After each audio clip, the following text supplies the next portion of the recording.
Beautiful Insanity of the Souls. Part 21.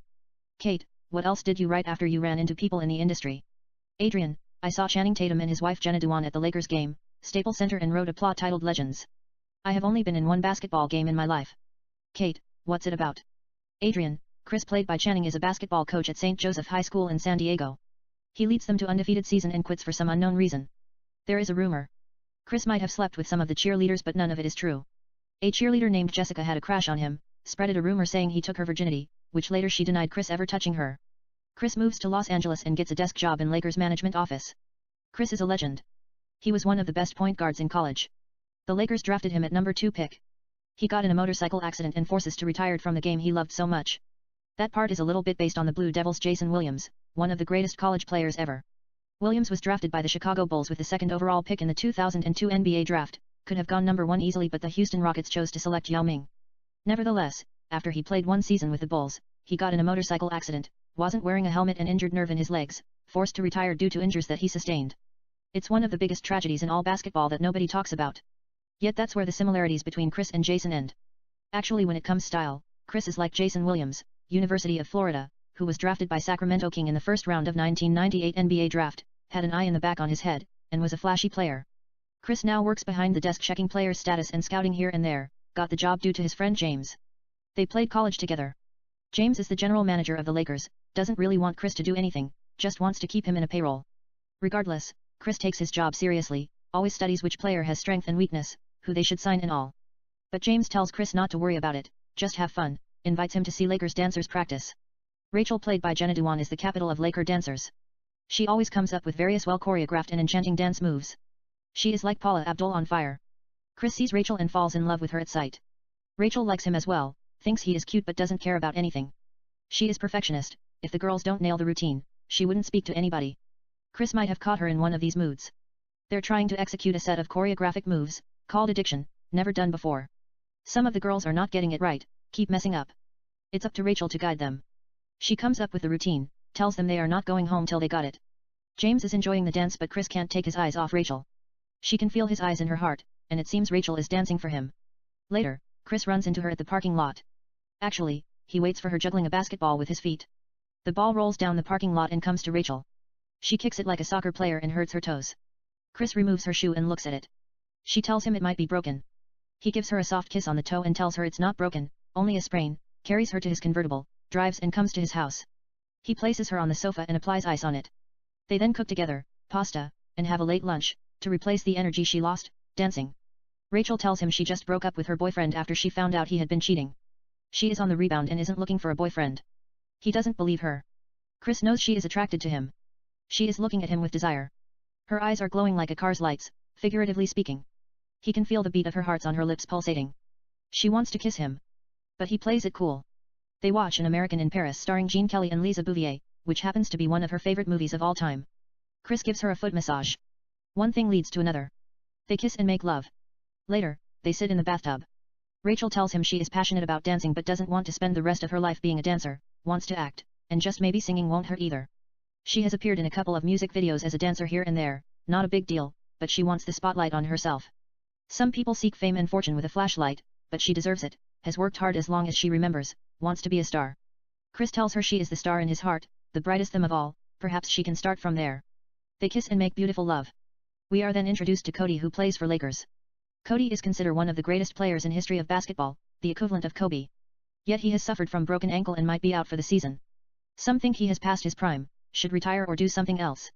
However, without Cody, the Lakers have lost more games than ever. They are heading for the worst record in the history of the franchise. On the plus side, they might get first pick of lottery. The managers are already talking about drafting the best player in the nation, Eric. The first half of the season, the Lakers finish last place. Drafting Eric, who has already shown interest in playing for Lakers, seems Lakers' best option.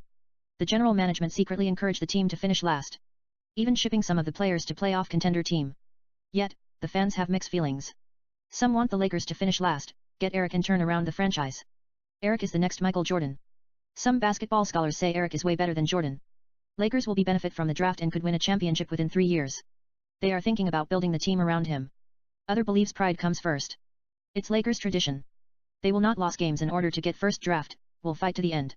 It's how the Lakers have always done things, their way, the Golden Lightning, strike from one end of the sky to the other with dignity, honor, bravery, prestige, glory, finesse, style, elevation and splendor, again and again without the feeling of impracticality, fear, and lack of enthusiasm, made of championship.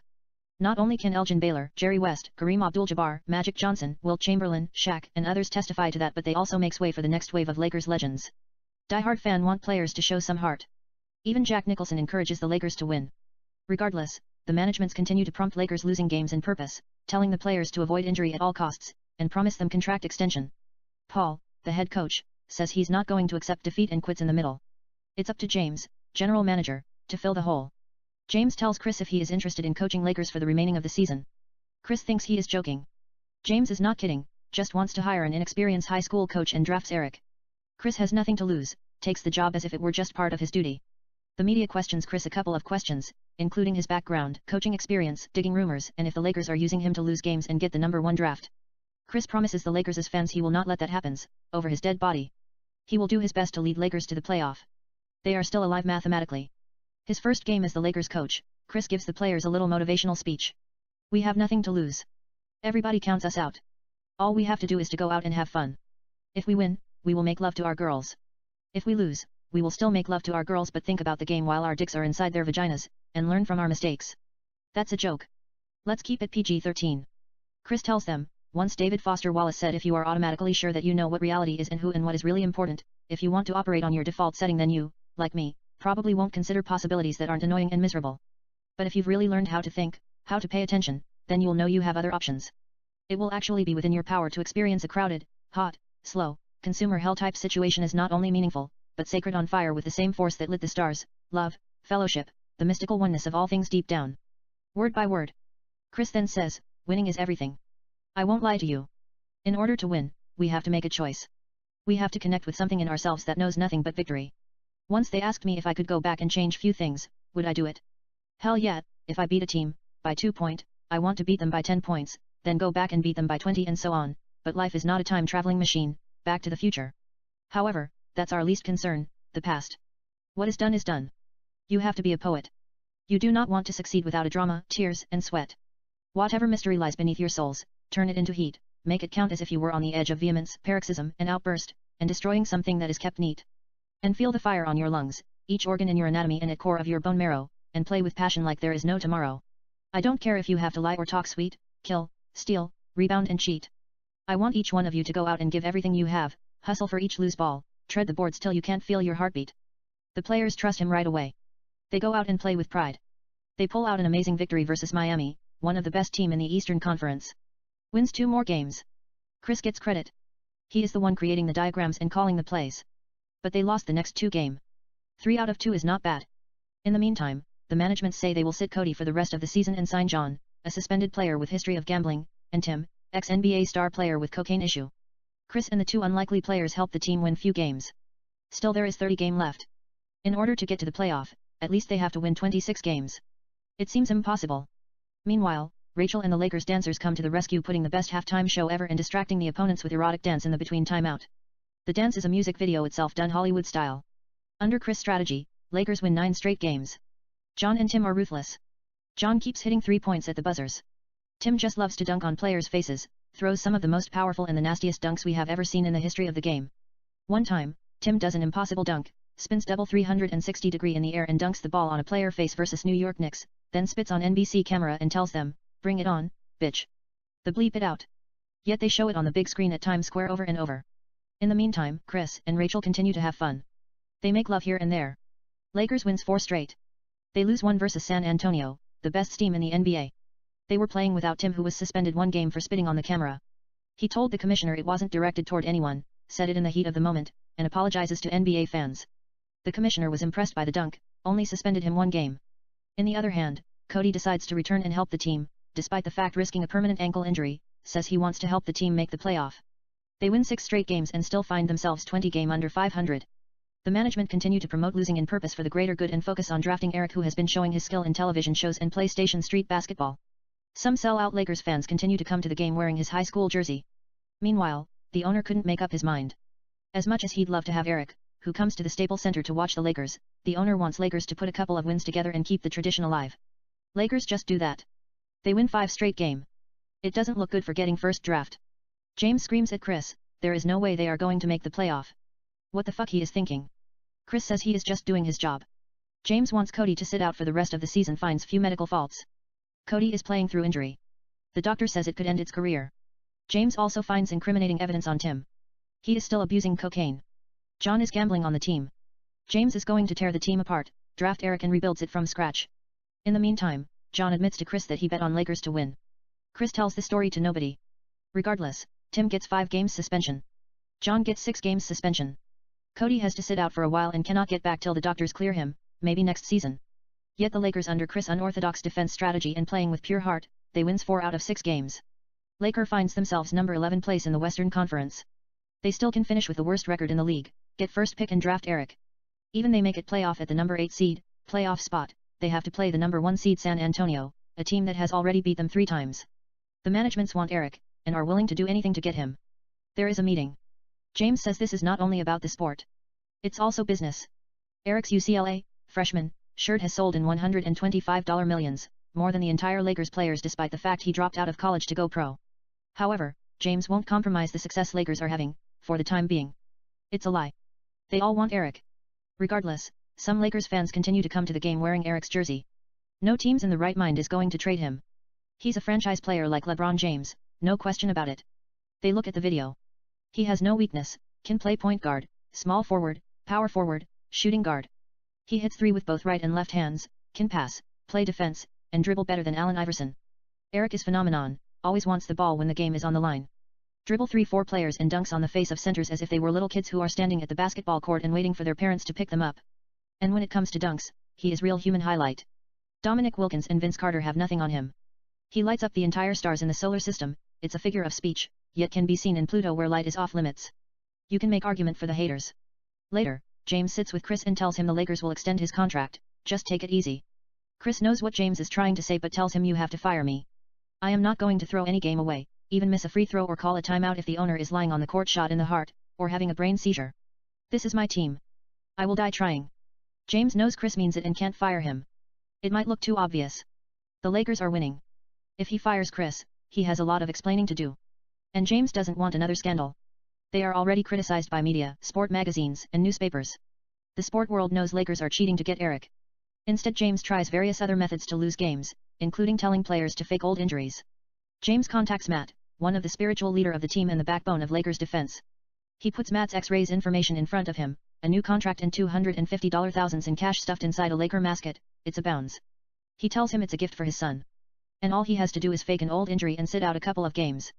But Matt refuses to let down his team, tells James he loves the game more than life itself. It's not just a game. Winning is part of his respiratory system. The Lakers get back Tim and John. They continue to win games, fighting for each loose ball, playing each seconds as if it were the judgment day. The Lakers dancers are the best 6-person. They continue to put amazing performance in between breaks. Chris also can't get enough of Rachel. If they win, they will make love all night. If they lose, they will still make love but he watches the video all night and find out what went wrong. Regardless, we see amazing buzzer beater, a couple of overtime victories, double overtime, triple overtime. It comes down to last game. If they win, they might get in the playoff. If they lose, they are out.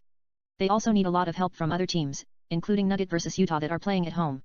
Utah have to lose versus Nugget, one of the worst teams in the league. Minnesota Timberwolves have to lose at home versus Memphis Grizzlies that have already clinched a playoff berth. Grizzlies are resting their stars. The Lakers watch Utah losing at the buzzer after they lead by 4 points less than 1 minute to play. It's miracle. They missed 4 free throw shots. Timberwolves lost by 1. Despite the fact they have a chance to win the game at the last seconds. They missed an open shot at the buzzer. It is the Lakers' turn. They are playing the second best team in the league, the Oklahoma City Thunders at home that are playing for home court advantage. Laker finds themselves down by 26 at halftime. Everybody counts them out. Yet Lakers rally back in the third quarter and cut it by half 5 minute to play.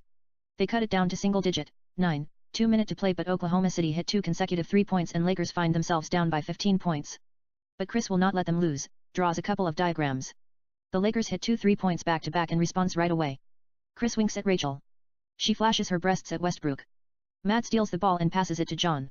He hits 3-point. The Lakers are down by 6 points. Lakers calls timeout. The dancers take the floor and ignite the crowd.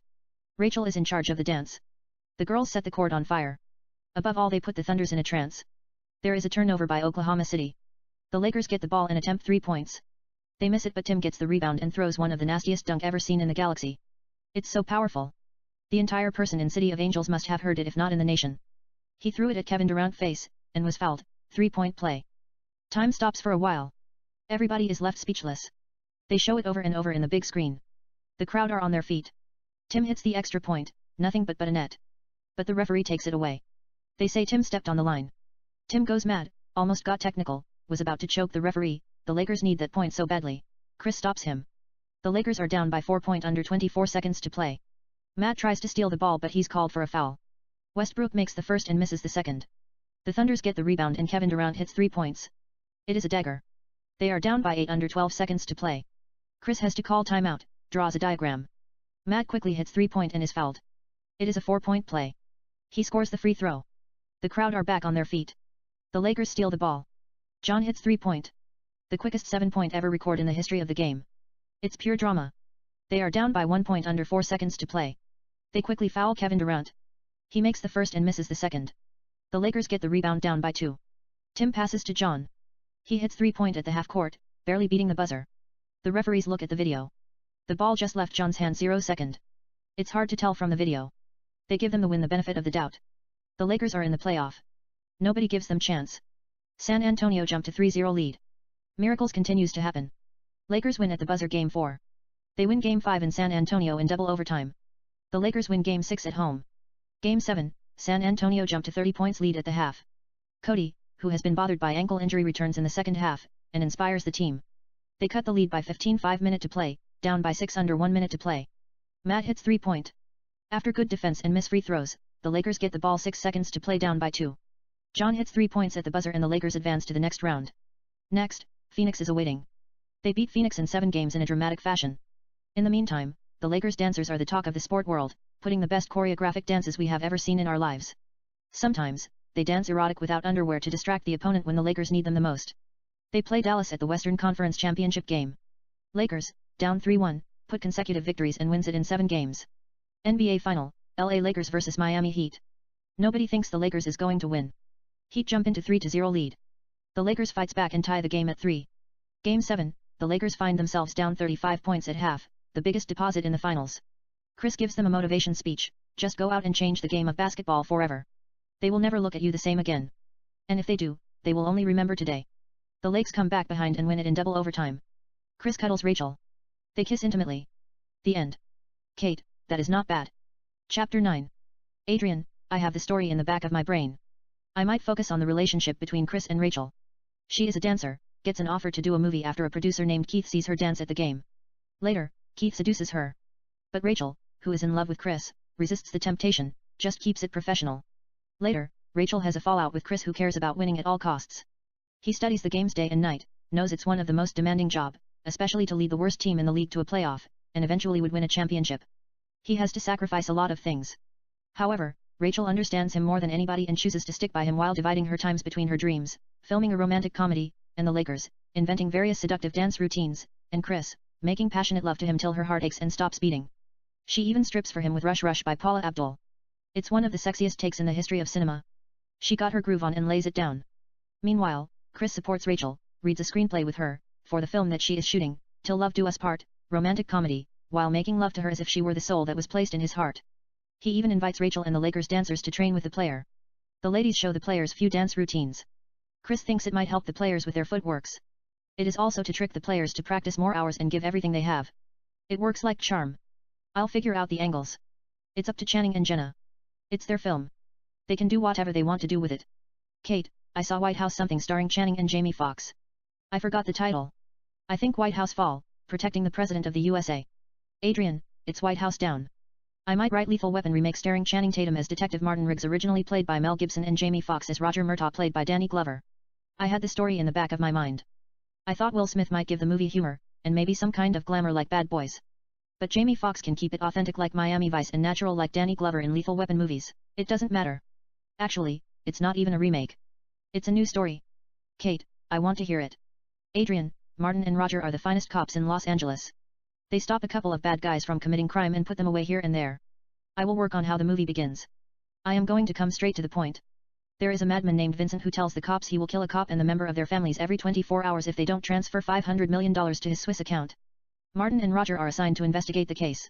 In the meantime, they have to stop one of the most notorious Russian drug dealer named Sergei, played by Scott Adkins, who is manufacturing new drugs called Star Wars Collection, featuring Princess Leia Organa, Luke Skywalker, Han Solo, Darth Vader, Jabba the Hutt, Yoda, Lando Calrissian, Obi-Wan Kenobi, Padme Amidala, Mace Windu, Darth Maul, Qui-Gon Jinn and others. All you have to say is "May the Force be with thee" and the name of the drug that you want. Sergei, Sophia, a sadistic killer, and his goons go out and kill rival gangsters who try to duplicate their product. Sergei is like Yuri in The Undisputed, still got it, explosive like hell, kills people with the deadliest martial art we have ever seen in our lives. He is the meanest man in the planet, doesn't want anybody to fuck with his drugs. And talking about the drugs, Princess Leia Organa and Darth Vader give you out-of-body experience. They are more addictive than cocaine and heroin. When they are mixed, people die from the toxic within 12 minutes. That is how Martin's girlfriend died of intoxication caused by the mixture, instead of car accident. I will fix it. I am kind of creating the story as I go. Nonetheless, the drugs are usually sold in clubs. They are also found in the street. Martin and Roger come to a crime scene of a cop committed by Vincent. They gather information, question a couple of people about the killer. But nobody know who he is and what he looks like. The mayor has already said they don't negotiate with terrorists. Later, Roger welcomes Martin to his house and introduces him to his wife Sarah and his kids, including his 17-year-old daughter Ryanae. She is attracted to Martin but has a boyfriend named Mark. She is going out with him to a movie tonight. Mark comes to pick her up. Roger warns her about the drugs. He tells her to stay away from them. She tells him she is not a big Star Wars fan and leaves with Mark. Meanwhile, outside, Vincent takes the pictures of Ryanae and Roger's family. The next day Martin and Roger have few words with Captain Carter. The goal is to arrest Vincent and Sergei and stop the madness and end the war on drugs and terrorism. In the meantime, Vincent kills a cop and his wife. Martin and Roger come to the crime scene to check it out. FBI has already brought in. Martin introduces himself to Agent Mia, played by Mila Kunis. He thinks she is the hottest law enforcement agent that he has ever seen. She is attracted to him as well. Mia tells him FBI might have to take over the case. Martin tells her he doesn't mind the Bureau interfering ongoing investigation. But the victims are cops, LAPD, one of their own. FBI has no business to be here. However, he'd love to work with her as long as she is not going to tell him what to do. Mia tells him he must leave this to FBI and continue to look for Sergei and keep the street free of drugs and Jedi Masters and Darth Vader. It's supposed to be an insult. Martin tells her she has cute butt and asks her out. Martin and Mia come to a romantic restaurant and talk about life here and there. He tells her how he lost his wife and all. We might leave her out and create a new story. Again, depend on the flow of the movie. Mia tells him she caught her boyfriends with another woman and left him. Something will be worked out. Regardless, one thing led to another. They take a walk in the beach, kiss and make love at his apartment. In the morning, Mia cooks breakfast wearing Martin's shirt. They make love in the kitchen. Later, Martin and Roger question a couple of police informants what Sergei is up to. An informant named Charlie tells them Sergei is selling Star Wars collection to a drug lord named Carlos. Martin and Roger and cops, LAPD, and SWAT stop the deal after a wild shootout, bad guys killing each other and all. Carlos is arrested. Sergei kills Carlos's goons, a couple of LAPD and SWAT with amazing martial art, and escape. So does Sophia and a couple of bad guys. They shoot Carlos's goons and cops and get away. We might see Martin and Sergei fight before the bad guys escape. In the meantime, Vincent continues to kill cops and the member of their families. Mia and FBI collect evidence. It's a federal case now officially. LAPD are welcome to question door to door, but they have to hand all the evidence to FBI. Mia and FBI get a lead. They identify the man as Vincent, who lost his wife and his son to a cop, who was responding to a call, a domestic dispute. He crashed his car to their vehicle. They weren't wearing a seat belt. His wife died instantly. His son was in coma. Vincent spent all his money to keep him alive despite the fact they told him his son is brain dead and might never recovered from the injury. His condition gets worsen. Even though, Vincent is a software programmer and works for Microsoft making 8 figures, and could have kept his son alive as long as possible, the doctors felt different. They told Vincent his son was dead. There was no brain activity. His heart was beating artificially. They had to put him out of life support. They did it without the father permission. Vincent didn't file lawsuit or anything. He killed all of them one by one who were responsible in the making of the decision. The cops didn't find the person who killed the doctors. It took place in San Francisco. Later, Vincent came to Los Angeles and became a serial killer. FBI finds few similarity how Vincent carries out the murder to the Bay Area. Meanwhile, Roger's daughter goes to a Star Wars party. She tries few drug, gets OD, and taken to the hospital. Roger's worst fear just comes true, hurries to emergency room. Martin and Mia rush to the hospital as soon as they hear the bad news. Roger says it's his fault. He should not have given her that much freedom, was never there for her when she needed him, and continues to blame himself. Martin tells him it's not his fault. She is a teen, was just experimenting. Shortly, the doctors approaches him and says she will be fine. She was experiencing opioid overdoses, muscle spasms, seizures, and decreased consciousness are common. Pinpoint pupils and blue lips are due to low levels of oxygen in her blood. Martin and Roger question a couple of thugs to tell them where they make the drugs. Martin and Roger come to one of Sergei underground drug factories, shoot and kill a couple of bad guys and burn down the place. Mia condemns the action, tells Martin he could go to prison. This is unacceptable. They argue here and there, kiss passionately, and make love at Martin's apartment. They sit in the bathtub and talk about the case. She tells him to be careful or he will end up dead. She cares about him more than he can't fathom. They kiss intimately and make more love. In the other hand, Roger sits on a chair nearby his daughter, who is sleeping unconscious, and is about to spend the night at the hospital till a nurse named Mary walks in. She tells him Ryane will be fine. He should go home to his family. But, Roger refuses to leave, says he is going to stay with his daughter. Meanwhile, mercenaries led by Jason come to Martin's apartment to kill him. A neighbor's dog bark at the bad guys. Martin knows what's up, quickly grabs his gun and tells Mia to put on her clothes. The bad guys break the front door and fire at them with machine guns. Martin and Mia take a cover, shoot and kill the bad guys. They get confronted by more bloodthirsty mercenaries. Part 22. Martin covers Mia from hell of bullets, shielding her with his body. Then all of a sudden the shooting stops. Jason commands the bad guys to check if they are still alive. 4 mercenaries enter the house. Martin and Mia come out of the hide, shoot and kill them in a heartbeat. Jason sends all of them to take them out. Martin and Mia kill all the bad guys in one of the best action sequences in cinema. This is a different movie, it makes the first 4 Lethal Weapon films rated G. Yet Martin is shot in the side of his abdomen by Jason at the last minute. Mila shoots and kills Jason, removes the bullet from Martin's abdomen, and they kiss and make love in the middle of gun-riddled house while the bad guys lying dead everywhere. It's X-rated. I am kidding. I just got carried away a little bit. We might want to keep it rated R. They didn't make love, just kiss French. At the hospital, Ryane regains conscious and looks at her father. She says hi to him. Roger kisses her on the forehead. In the meantime, Sergei, Sophia, and a couple of bad guys come to kill Roger and his daughter. It's retaliation for burning his drug business. Roger removes Ryane from the room and places her in a different room. It's a little bit similar to Godfather when Michael removed Don Corleone into a different room, except nobody is going to stop the bad guys here like John Woo's Hard-Boiled starring Chow Yun-Fat. They kill innocent people, paramedics, nurses, doctors, patients, cops, security guards and whoever stands in their ways as if they were practicing bad targets. Sergei and Sophia are sadistic. They kill people with some of the sickest martial art ever. Meanwhile, Roger shoots and kills a couple of bad guys. But Sergei kicks him in the head and puts him unconscious. Sophia finds where Ryane is hiding. They take her with them. Martin and Mia come to the hospital late. They visit Rogers who is lying unconscious at the emergency room. It's not serious. He will regain consciousness in the morning. However, there is total chaos, a lot of dead folks. Doctors and cops are everywhere. In the middle of the confusion, FBI and LAPD collect evidence. Captain Carter has few words with Martin, informs him Vincent just kills a cop. They must find him and stops him at all costs. Or Martin himself could be next. Later, Roger regains consciousness and gets a message via his cell phone. We see Ryane sitting in the wheelchair on top of a skyscraper in downtown. Martin, Roger, and Mia quickly rush to the building. There is a bomb on the wheelchair. If she gets up, it will explode. Bomb squad is called. The media record the event from helicopters and air it live around the world. The bomb squad look at it. They have never seen anything sick like this. It is a quantum bomb, will go off regardless of what they do. Martin asks for a parachute, puts it on and tells Ryane in the count of 3. He will pull her away. They will then jump off the building. The cops clear the area. Roger trusts Martin with his daughter's life. Martin and Ryane count 1, 2, 3. He pulls her hand, and they take a leap of faith. The bomb goes off, takes out the first 3 floors. It's a big explosion. Martin pulls his parachute and holds Ryane closer. In the meantime, their parachute gets caught on fire. It's scary. Roger doesn't want to look at them, closes his eyes and prays to God. Yet Martin and Ryane slowly float down and reach the ground safely. The firefighter quickly takes out the fire as Martin frees himself from the flaming parachute. Martin quickly moves aside with Ryane. People, who are watching live, cheers around the world. Ryane cuddles him and gives him a kiss on the cheek for saving her life, and runs toward her father. They hug affectionately. Ryane cries on her father's shoulder. Her mother, brother, and sister are there. They join them. In the meantime, Mia approaches him and tells him that was a daring thing that he did. They kiss intimately as news crews and media record them with suspense. Later, Martin and Roger come to a Russian club and start shooting and beating bad guys to find out where Sergei is hiding. Martin approaches a man named Tony, puts a single bullet in his gun, rolls the chamber, puts the gun in his mouth, asks him where Sergei is and pulls the trigger every 3 seconds. Tony tells them Sergei is KGB.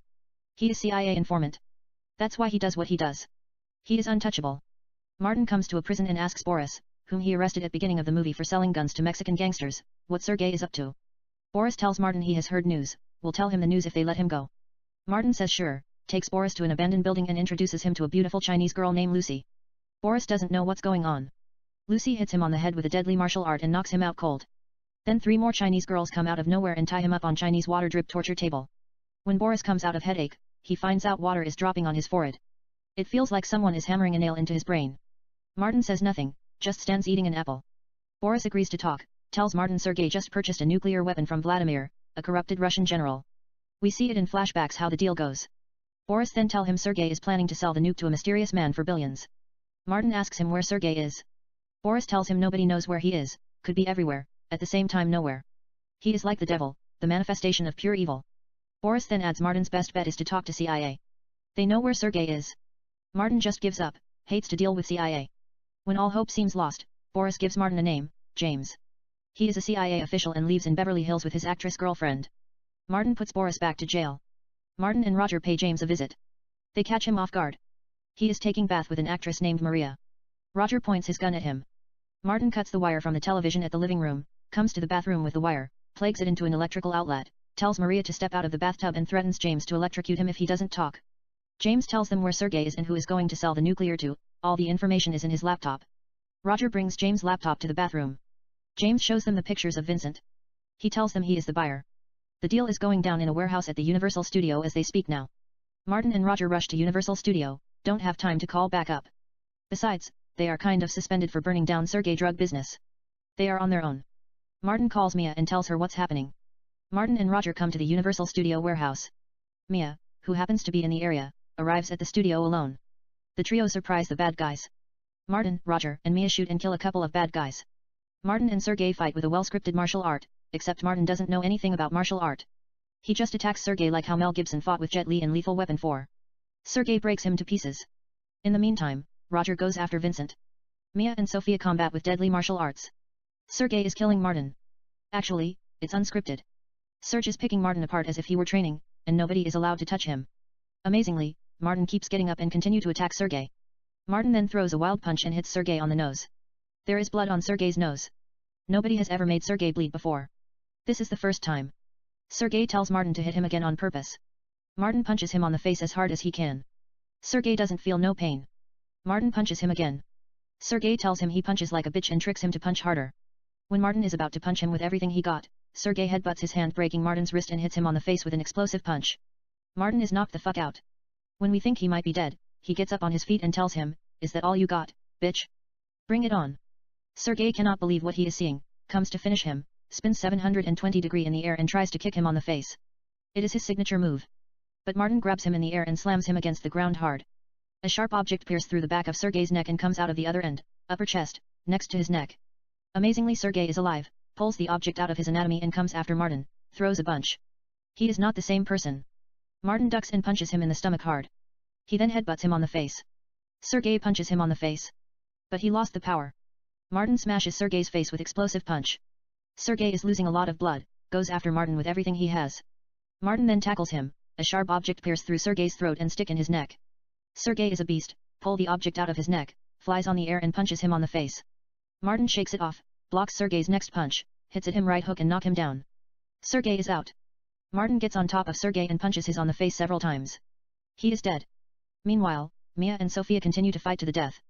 Mia then takes Sophia's knife and stabs her in the stomach. She dies at the spot. In the other hand, Roger looks for Vincent throughout the Universal Studio. He finds him inside a studio, next to a nuclear bomb.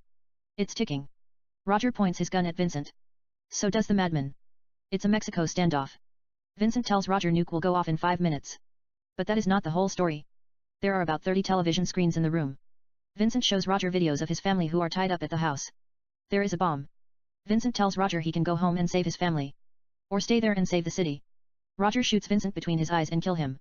Martin and Mia come to the nuclear bomb room, watch the video of Roger's family. Martin tells Roger to save his family. Roger gets his car and rushes to home to save them. Martin and Mia tells everybody to clear the area, work on the nuclear weapon, don't have time to call a bomb squad. Martin slowly removes the warhead at the last few seconds and hides with Mia inside a big refrigerator. The bomb goes off and take out the entire Universal Studio. Martin and Mia are safe. They kiss inside the refrigerator while carrying the nuclear warhead. In the meantime, Roger comes to his house and tells his family everything is going to be alright, slowly cuts the wires, disarms the bomb and saves his family. Later, Roger and his family celebrates his youngest daughter's birthday. Martin and Mia come to the house with present and join them. They all have dinner. Martin and Mia then fabricate an excuse, get up, leave, drive, come to Martin's house, kiss and make love in round candlelight. The end. Kate, it's a not bad. Adrian, I will work on it from the scratch. There are few plot holes. You know, I saw The Last Lethal Weapon more than 10 years ago. I might have to watch them again. Kate, what else did you write after you ran into people in the industry? Adrian, I saw Angelina Jolie on the cover of Esquire magazine a while ago. I've never met her. I wrote Mr. and Mrs. Smith too. That doesn't count, does it? Kate, Mr. and Mrs. Smith is one of my favorite movies of all time. That's why the main reason I become an actress. I love Angelina Jolie. Adrian, actually, she has inspired me to write a couple of screenplays. Kate, what's Mr. and Mrs. Smith 2 about? Adrian, it's same thing. It was supposed to be about Jane and John. They are in South France just having good time. They say that they are retired. John is building their dream house next to Mediterranean Sea in French Riviera. He's an architect. Jane likes to paint. She's an artist. They go out once in a while and mingle with art society in Marseille, Toulon, Cannes, and Saint-Tropez here and there. But the truth is neither Jane nor John are retired. They are still working for their respectably contractors as assassins. John gets his assignments from a man named Vincent at a coffee shop. Jane gets them via her computers. They go out and kill bad guys. They then act innocent and all. Later, they both get assignments to kill the Russian president. But someone kills him. They had change of hearts. You know, she found out he was still carrying out hits. He found out she was still a deadly assassin. They fought nasty. They kissed and made love. They promised each other not to do hits anymore. That was it. But in order to cut loose from their contractors, she secretly agreed to carry out one last job. So did John. He agreed to do one last hit without Jane ever knowing about it. Yet they both couldn't pull the triggers. Instead, unseen assassin killed the president like the Bourne phenomenon that I just told you. Jane and John leave Russia. But surveillance cameras capture their images as they leave the country. They then send every hitman, mercenaries, Navy SEALs and Russian commandos to kill them, both the United States and Russia. Jane and John kill all of them in non-stop action. Actually, it has few twists here and there.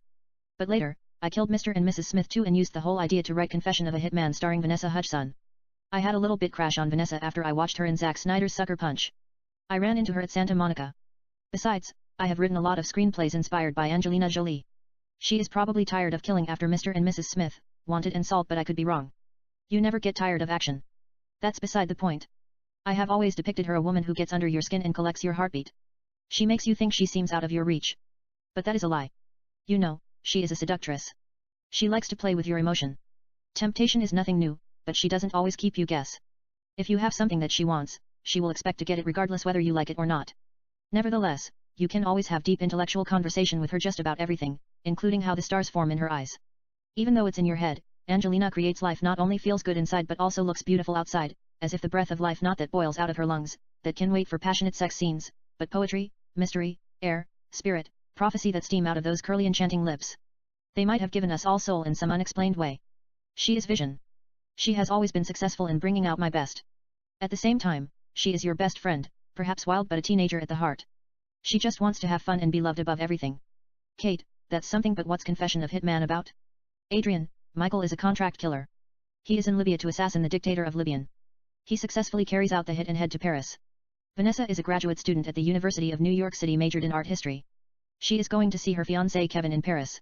He works in fashion industry as editor of France Vogue.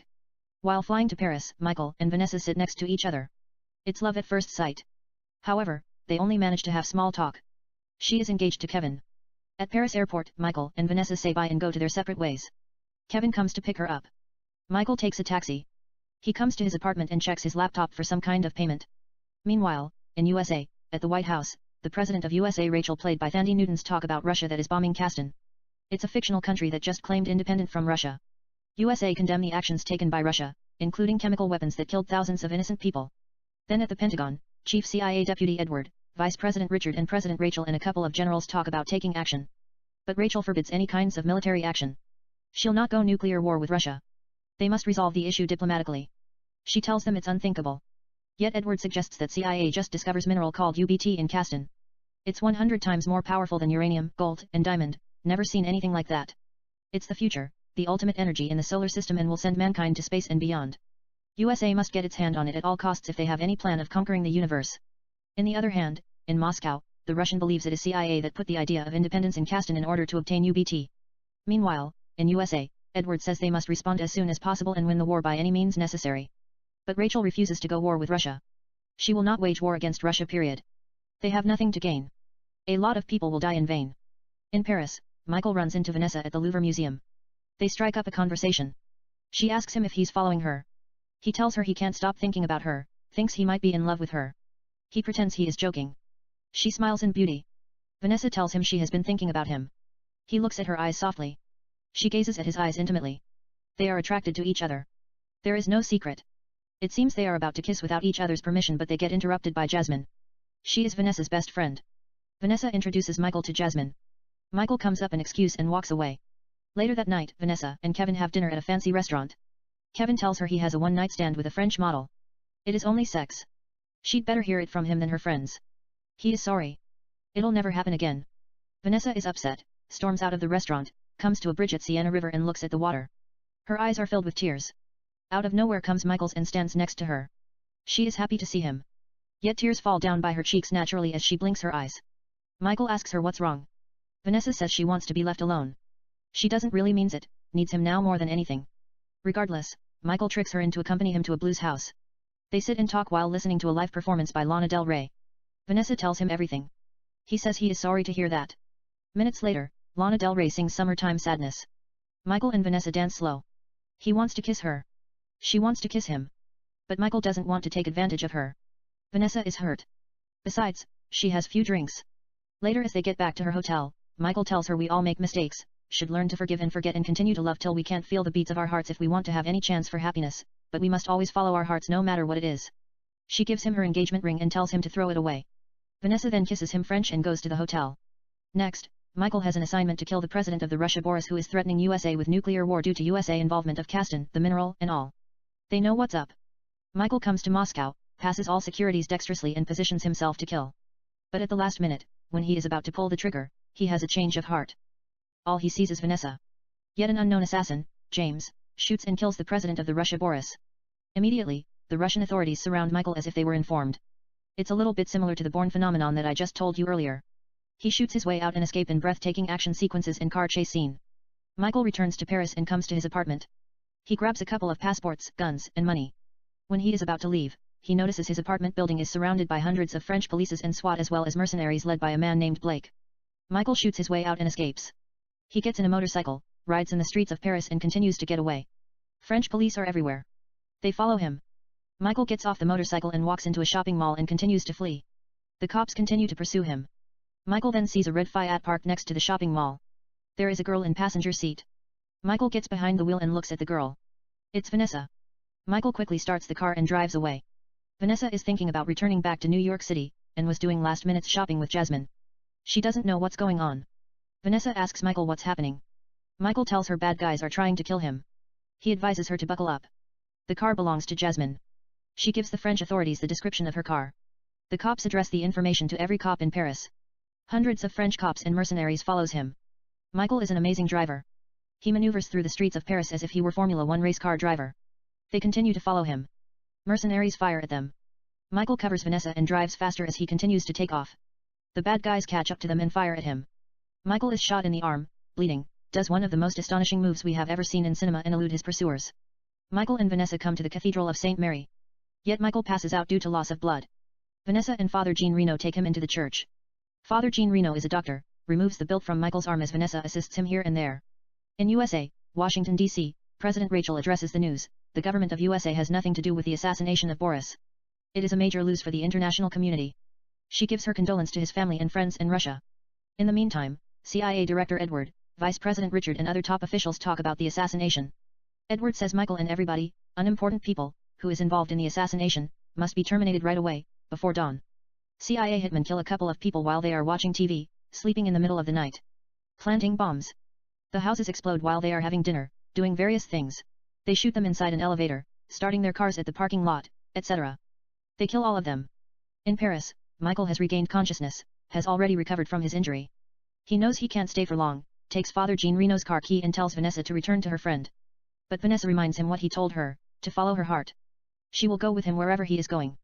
Michael and Vanessa kiss and make love in the church in the moment of passion. It's just happened spontaneously in the middle of the day. They then drive to Italy. They come to Tuscany at his friend Julia's house. She is ex-CIA, married to a billionaire named Romeo who owns a fashion line called Romeo. They welcomes them. Julia, Romeo, Michael, and Vanessa sit and have supper outside. It's around 5 p.m. The sun is still shining in splendor. Julia tells Michael how CIA started the war in Caston, so they can obtain UBT. Later, Michael and Vanessa take a walk down the vineyard while conversing as the sun set deep in the sky. Michael tells her he is not what she thinks he is. Vanessa tells him she doesn't care. She is in love with him. They kiss intimately and make love in the wine room. It's seductive, steamy, and passionate. In CIA headquarters, in New York City, Edward and the bad guys track down Michael with a satellite. They send mercenaries. Julia, Michael, and Vanessa see the mercenaries approaching the villa in surveillance camera. They come to Romeo's jet collection. Michael and Vanessa get in F-12 and escapes.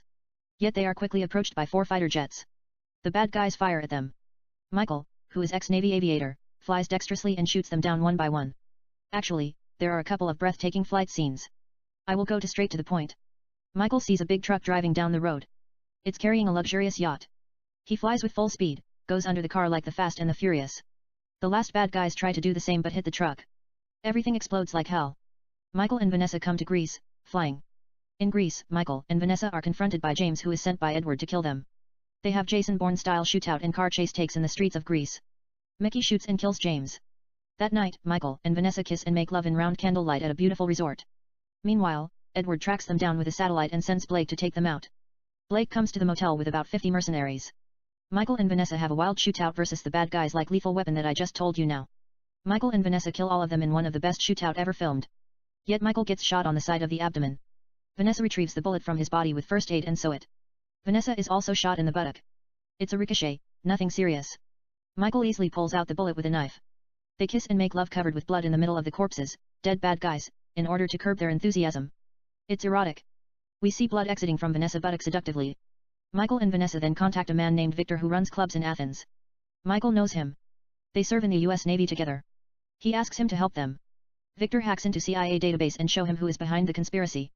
It doesn't really help a lot, but might keep them informed. Later, Victor, who is an informant to Russia intelligence, contacts the Russian officials and betrays Michael. The Russian Secret Service men come to the club with Greece authorities and close all the escape routes. Michael knows he can still escape easily, but Victor puts gun on Vanessa's head and threatens to kill her if he doesn't cooperate with the authorities. Michael surrenders without a fight. The Russians takes them to headquarters of Russian intelligence agency in St. Petersburg. Later, the head of Russian intelligence Sergei tells Michael he does not care if he is the one who killed the Russian president or not, but has a job for him, wants Michael to kill the president of USA Rachel, says it's an eye for an eye, or he will kill Vanessa. Besides, Michael doesn't have a choice. Sergei clicks a button. An excruciating pain rocks Michael's brain. Michael gets the point, accepts the assignment and comes to the US to kill Rachel. He passes a couple of securities, got help here and there from insiders, there is conspiracy, positions himself to kill. However, at the last seconds, when he is about to pull the trigger, he has a change of heart. Michael quickly runs to Georgetown Hospital where his ex-girlfriend Natalie works at, and asks her to help him. He is in excruciating pain. Natalie doesn't know what to do. Michael cuts a wire from a computer, puts it in the socket, electricity supply, and electrocutes himself. He passes out on the floor. Natalie brings him back to alive with defibrillator like Tom Cruise in Mission Impossible 3. Michael then returns to Greece and threatens to kill Victor if he doesn't tell him where they kept Vanessa. He tells him she is at the Russian army base in Moscow. It's impossible to get near her. Michael comes to Russian army base in Moscow and kills whoever stands in his way and rescues Vanessa. He kills Sergei who comes to confront him as he frees Vanessa. They kill the bad guys in one of the best action takes in cinema, escape and come to America. Later, Michael uncovers the conspiracy to kill the president. The head of CIA Edward and Vice President Richard, who are the mastermind behind the conspiracy, are arrested. Michael and Vanessa come to French Riviera and kiss intimately in the beach. The end. Kate, that's not bad. It sounds better than Mr. and Mrs. Smith 2. Adrian, in Mr. and Mrs. Smith 2, both Jane and John are pure ruthless killers, non-stop action. They kill a lot of bad guys right and left. The Russian actually sent Jane to kill the president instead of John. Later, she comes to Russian army headquarters and kill almost all of them single-handedly and rescues John. They then shoot their way out and escape. In Confession of Hitman, Vanessa plays an innocent young woman. She's romantic, gets into the action in the middle. She shoots a couple of bad guys at the motel, and late in the film, kills few more bad guys as they escape from Russian army base. I'll come up with something for Mr. and Mrs. Smith sequel when I get a chance. However, I might have something forbidden for Angelina Jolie. You know, I was sitting at a coffee shop lost in thought. I saw this girl who looked exactly like Faye Dunaway in Bonnie and Clyde. She looks striking. I checked some of the movie that she made, including Chinatown, The Thomas Crown Affair and Mommy Dearest. I didn't know Faye won Oscar for Network, looked at the plot and a couple of highlights from the movie. Angelina Jolie came to my mind right away. I doubt if she is interested in a remake, but I got rid of the entire Howard Bale Mad Prophet thing and radical terrorists, and clashed it with Nightcrawler starring Jake Gyllenhaal. She might like it. Kate, let me hear it from the beginning. Adrian, Angelica played by Angelina is the head of Fox Network. She's looking for material. The executives tell her she must come up with a hit show or she is history. She finds a show called Gangster's Paradise and makes a deal with gangsters in Los Angeles, Boston, Miami, New York City and Chicago. It involves partying, raw sexual intercourse, group sex, art, music, drugs, and violent. But the show doesn't live up to the hype despite the fact the theme song is Gangster's Paradise by Coolio, which is designed to attract young audiences. It was a hit but quickly falls out of the radar and becomes one of the lowest rating shows in the history of television. Fox cancels the show and lets her go. But it doesn't take her hours to get another job. Her ex William, played by Josh Brolin, that she used to go out with, hires her as the head of news department at UPN Channel 16. It is pretty far from her prime-time show at Fox.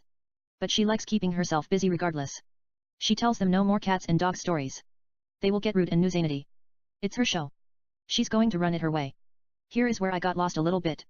You know, I don't want to rip everything from Nightcrawler. But Lewis is classic. Despite the fact he is a psychopath, he could be from another planet. I might have to borrow him. But I want Angelina to be the star of the movie. She is the kind of woman who asks you, what do you see when you look at me? She doesn't want you to say common things like she is a goddess. She expects you to say something alluring like she is the blood in Jesus Christ's heart that makes him turn water to wine and give sight to the blind, takes your breath away, gets under your skin and occupies your heart, soul, and mind, and the fire in the devil's bloodstreams, ribs, and bones marrow that makes him rebel against everything that's narrow, and shot you in the heart with a maleficent arrow. Kate, that's seductive. Adrian, anyway, Lewis just gets out of prison after serving a year for crime that he committed in Nightcrawler, whatever it might be. He has to start from scratch. Lou doesn't waste a minute, gets his equipment from a storage and begins to look for accident in the City of Angels. He films a shooting incident in North Hollywood over a drug dispute, brings the video to Channel 16 UPN and asks for Nina Romine. They told him that she resigned after his story exposed. So who's running the show? Angelica approaches him and tells him that she has heard a lot of things about him, happy to do business with him. Angelica looks at the video. She is not impressed at all, offers him only $200. Lou tells her, fuck you, bitch. What the fuck I am going to do with this? Angelica agrees to give him 10 grand out of her salary but tells him she will not air this junk. She burns the video in front of Lou.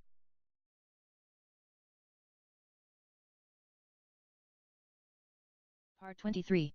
She got him by the balls. But Lou tells her he doesn't give a fuck as long as she pays him.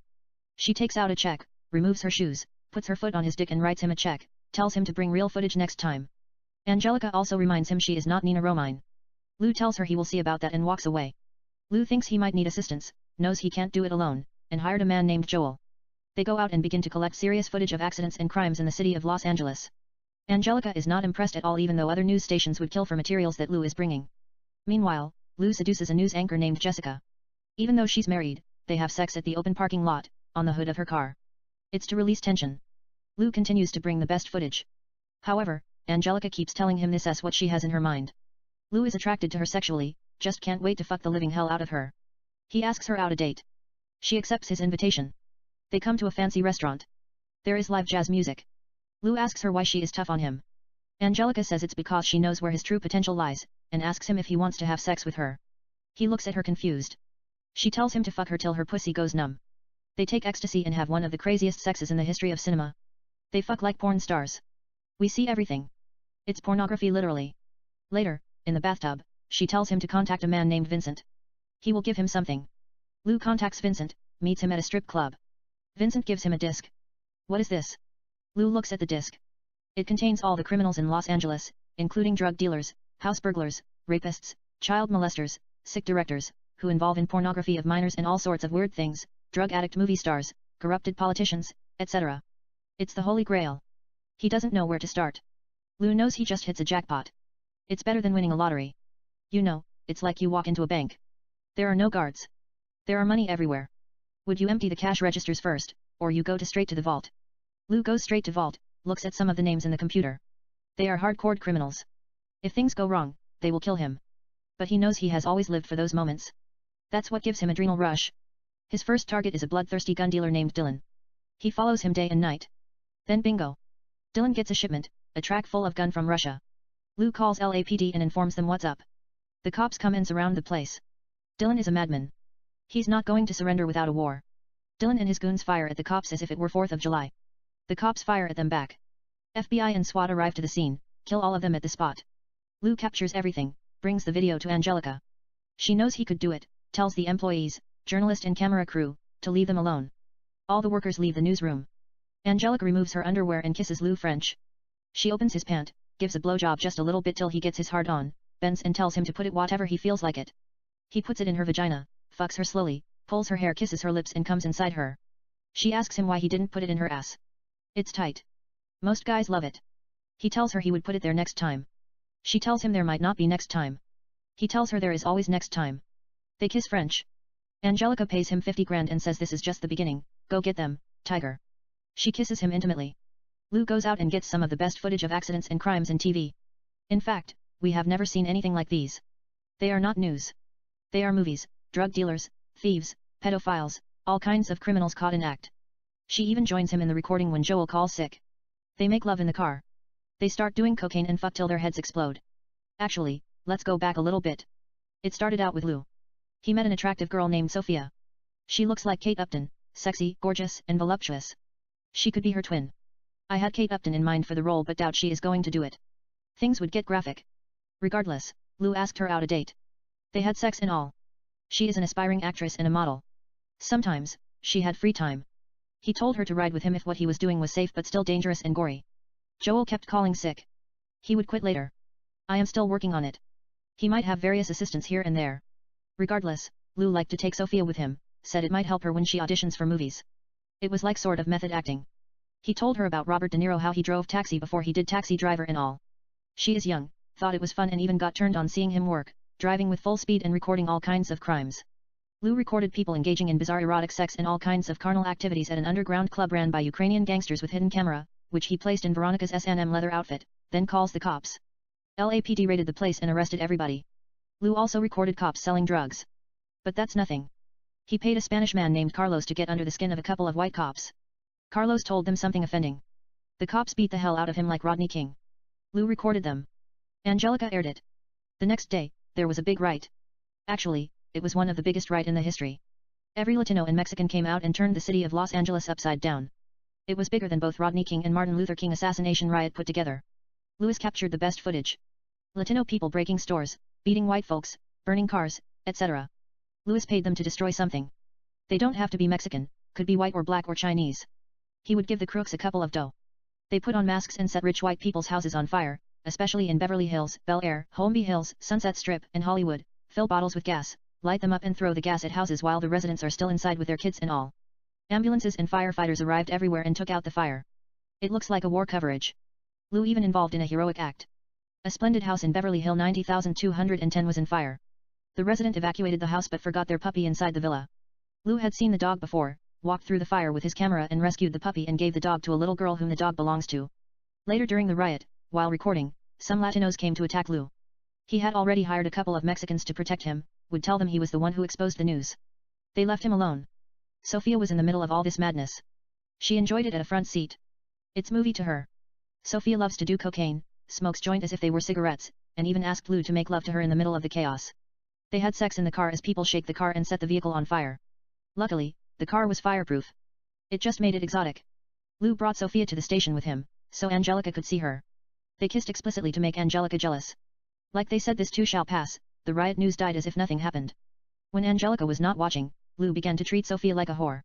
He told her to give him a blowjob while he was driving. She obeyed like a harlot. Sometimes he blasted Led Zeppelin's Whole Lotta Love, loud, told her to get out of the car and strip for him as he drank scotch from a bottle. She stripped all her clothes and danced for him with Whole Lotta Love. She is sexy as hell. He then got out of the car with a small knife, removed all his clothes naked, slices her buttocks with a small knife, fucked her doggy style in sadistic pleasure while her butt was bleeding. He poured scotch on her butt as he continues to fuck her.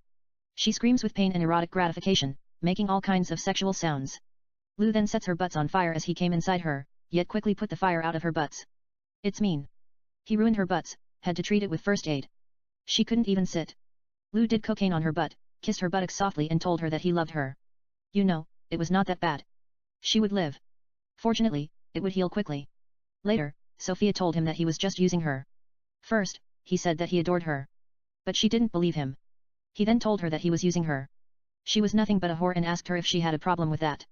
Sophia told him he was an asshole and left him. But he stopped her and apologized to her. They kissed and had sex at the spot. She was addicted to him, but he didn't give a fuck about her. He said he would pay her to pretend to be his girlfriend. They would continue to have sex and all, however, it had nothing to do with emotion. It'd be pure fucking. She said fine, could live with that. Angelica had already figured it out. She knew Lu was attracted to her. In the meantime she was going out with Billy. Lu knew she was getting a little bit too close emotionally, followed them and recorded Angelica and Billy having sex. Angelica knew Lu was recording her, puts one of the best performances of her life. Later, Lu watched the video without a single drop of cloth, masturbated while standing in front of the screen and came on the TV. Lu then told Sophia to seduce Billy. He actually told her to fuck him or he would tie her up, spread her legs, bite her clitoris off and eat it with hot sauce. Or pour scotch on her vagina and fuck her while she is bleeding. It's personal. She seduced Billy. They had sex. Lu recorded them in the act and showed the video to Angelica. She was disappointed. He then showed her a video of himself rescuing that puppy earlier, which she had already aired it. There is additional footage. He actually switched the puppy with another puppy that he bought from a pet store. That didn't impress her. Neither the fact that he was involved in the burning of the house nor he loved a puppy. But what is touching is that he remembered. In flashback, we see Angelica and Lu sitting at a fancy resort in Beverly Hills. They are drinking wines in a terrace. Out of nowhere comes the puppy and begins to play with Angelica. She thinks it is cute, picks it up and puts it on the table. The dog licks her face. Then the same little girl that we saw earlier comes and says it is her puppy, grabs it and takes it with her. Angelica is a little bit disappointed. Lu notices it. We return from flashback. To her surprise, it is the same dog. Later that day, they cooked and made love while the puppy barking on the bed. The puppy wanted to play with them. They rolled over it as they continued to make love. It was romantic right out of a love story. We come to the present time. They continue to record criminals and air the footage. Later, they have graphic sex while watching pornography and trying to do some of the things that the porn stars are doing. They snore cocaine and drink scotch, even take Viagra and all kinds of pills and drugs including speed, ecstasy and methamphetamine, dance, party and fuck like there is no tomorrow. It is a chaotic take. They become hardcore criminals themselves, pay people to commit crimes, then film them in act. The real criminals that are listed in the database do not know someone could be recording them without their knowledge. Actually, the criminals fear her show more than they fear the cops. They watch her show. If they don't see themselves, it's a big relief. In the meantime, Angelica and Lu continue to involve in all kinds of bizarre erotic sex, including sadomasochistic, role-playing, top, bottom, switch, BDSM, dominance and submission and bondage. Lu is quite creative, has people to make him various types of custom-made things that he draws on his notebook, ties Angelica in all kinds of weird ways, including on costume-made St. Andrew's cross that lies flat, spanks her pussy with various whips and fucks her upside down. They enjoy S&M sex. Later, Angelica starts a hit show called Real Crime. It becomes a hit. Louis asks Angelica to give Sophia a job at the TV station, admits that he paid Sophia to fuck Billy. Angelica tells him that she knew about it but she has no animosity toward Sophia. She is beautiful. Angelica creates a show called Catching Up with Sophia and makes her the host. It is like a sports show at the end of news, except they are not sport but graphic footage in the City of Angels. Sophia is happy to cover some of the most mind-boggling news in the nation, becomes famous overnight. She is like a movie star. The paparazzi follow her everywhere she goes and take her pictures. She is regular in tabloids. In the meantime, Angelica tells Lu that they have to graduate. This is nothing. They have to go after 5-star criminals. She wants politicians. Angelica hires him to go after the governor of California Richard who is involved not only smuggling drugs but also Chinese workers into the USA, free laborers. They work free for certain amount of time and let them go without payment. In the meantime, not only the criminals pay the governor cash but they also provide him with free young Chinese prostitutes. Louis captures everything, the smuggling of heroin, smuggling of the workers, the payoff, prostitution. He even records Richard in act, having sex with 3 Chinese teen prostitutes. It was daunting. He almost gets caught. They would have killed him. Lu brings the video to Angelica. She tells him to meet her at her house. They meet at her house. Angelica says that she is not going to air it yet. It's ongoing investigation.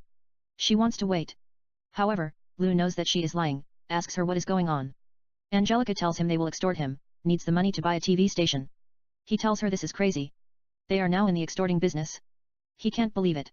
Angelica kisses him French. She has brought him 2 young beautiful Chinese girls, Sonia and Tina. Angelica stands back. Lu doesn't know what's going on. The girls remove their clothes, nude. They have brought cocaine, weed, whipped cream, and whiskey with them. Sonia places the cocaine on Tina's vagina. Louis removes his clothes, spreads Tina's legs, sniffs the cocaine from her vagina and eats her out. Sonia gives him a blowjob.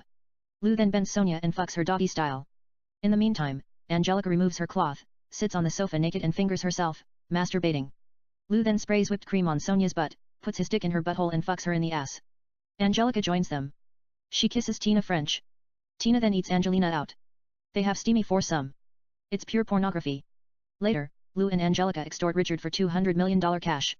Angelica tells Lu that everybody has a vice. There are living breathing demons that dwell inside every soul. They must feed them some sort of depravity, whatever it might be. Her sin is she wants it all. They extort a couple of powerful people, including handful of billionaires and her old boss from Fox. They also sell drugs here and there. Angelica then buys a TV station called NYTS. In the meantime, FBI begins to follow them. Later, FBI arrest Angelica and Lou and question them separately. They both say they haven't done anything illegal. They are just fighting crime. They should give them some kind of medals for merit. FBI let them go. The Bureau have no evidence against them. Yet they continue to follow them. Meanwhile, Angelica and Lou say fuck FBI and continue to film crimes. However, they had to stop extorting and selling drugs. It is not a good idea. You know, FBI are tailing them day and night. They might go to prison and spend time behind bars for a while. Nonetheless, they continue to involve in erotic sex. They live for sex. Lou continues to invent all kinds of erotic devices that are out of this world. They have some of the best erotic sex in cinema. Lou becomes a producer. He produces a couple of television shows that are airing on NYTS, including Beat It, and uses Beat It by Michael Jackson for the theme song. People love it. Some audiences don't really care about the show like Cops. They like the theme songs Bad Boys by Inner Circles, Bad Boys, what ya gonna do when they come for you. Beat It a million mils different from Cops. The show is like Ghetto Spring Break. We see some of the most beautiful paintings by street artists and gangsters, sex, drugs, music, etc. Regardless, the show puts Michael Jackson back on the map. Lou takes advantage of it. He stars in Bad that he wrote, produced, and directed. A story about a cop named Zach who writes a comic books. At the same times, he has to deal with corrupted cops who planted false evidence and are under payroll of mobs and gangsters, including his partner John, who tells him to have fun, don't be fool. John is the ringleader. But Zach doesn't want to involve in the corruption. It's based on Training Day. Zach is like Officer Jake Hoyt played Ethan Hawke. John is like Detective Alonzo Harris played by Denzel Washington. Zach just wants to sell his comic books and support a young prostitute named Jessica. He is also in love with a stripper named Sarah who has a 4-year daughter named Amy. Sarah dances exotic to pay her college tuition and to support Amy. Later, John and 5 corrupted cops wearing masks robbed a gangster named James and killed him and all his family. They walk away with $100 million in cash.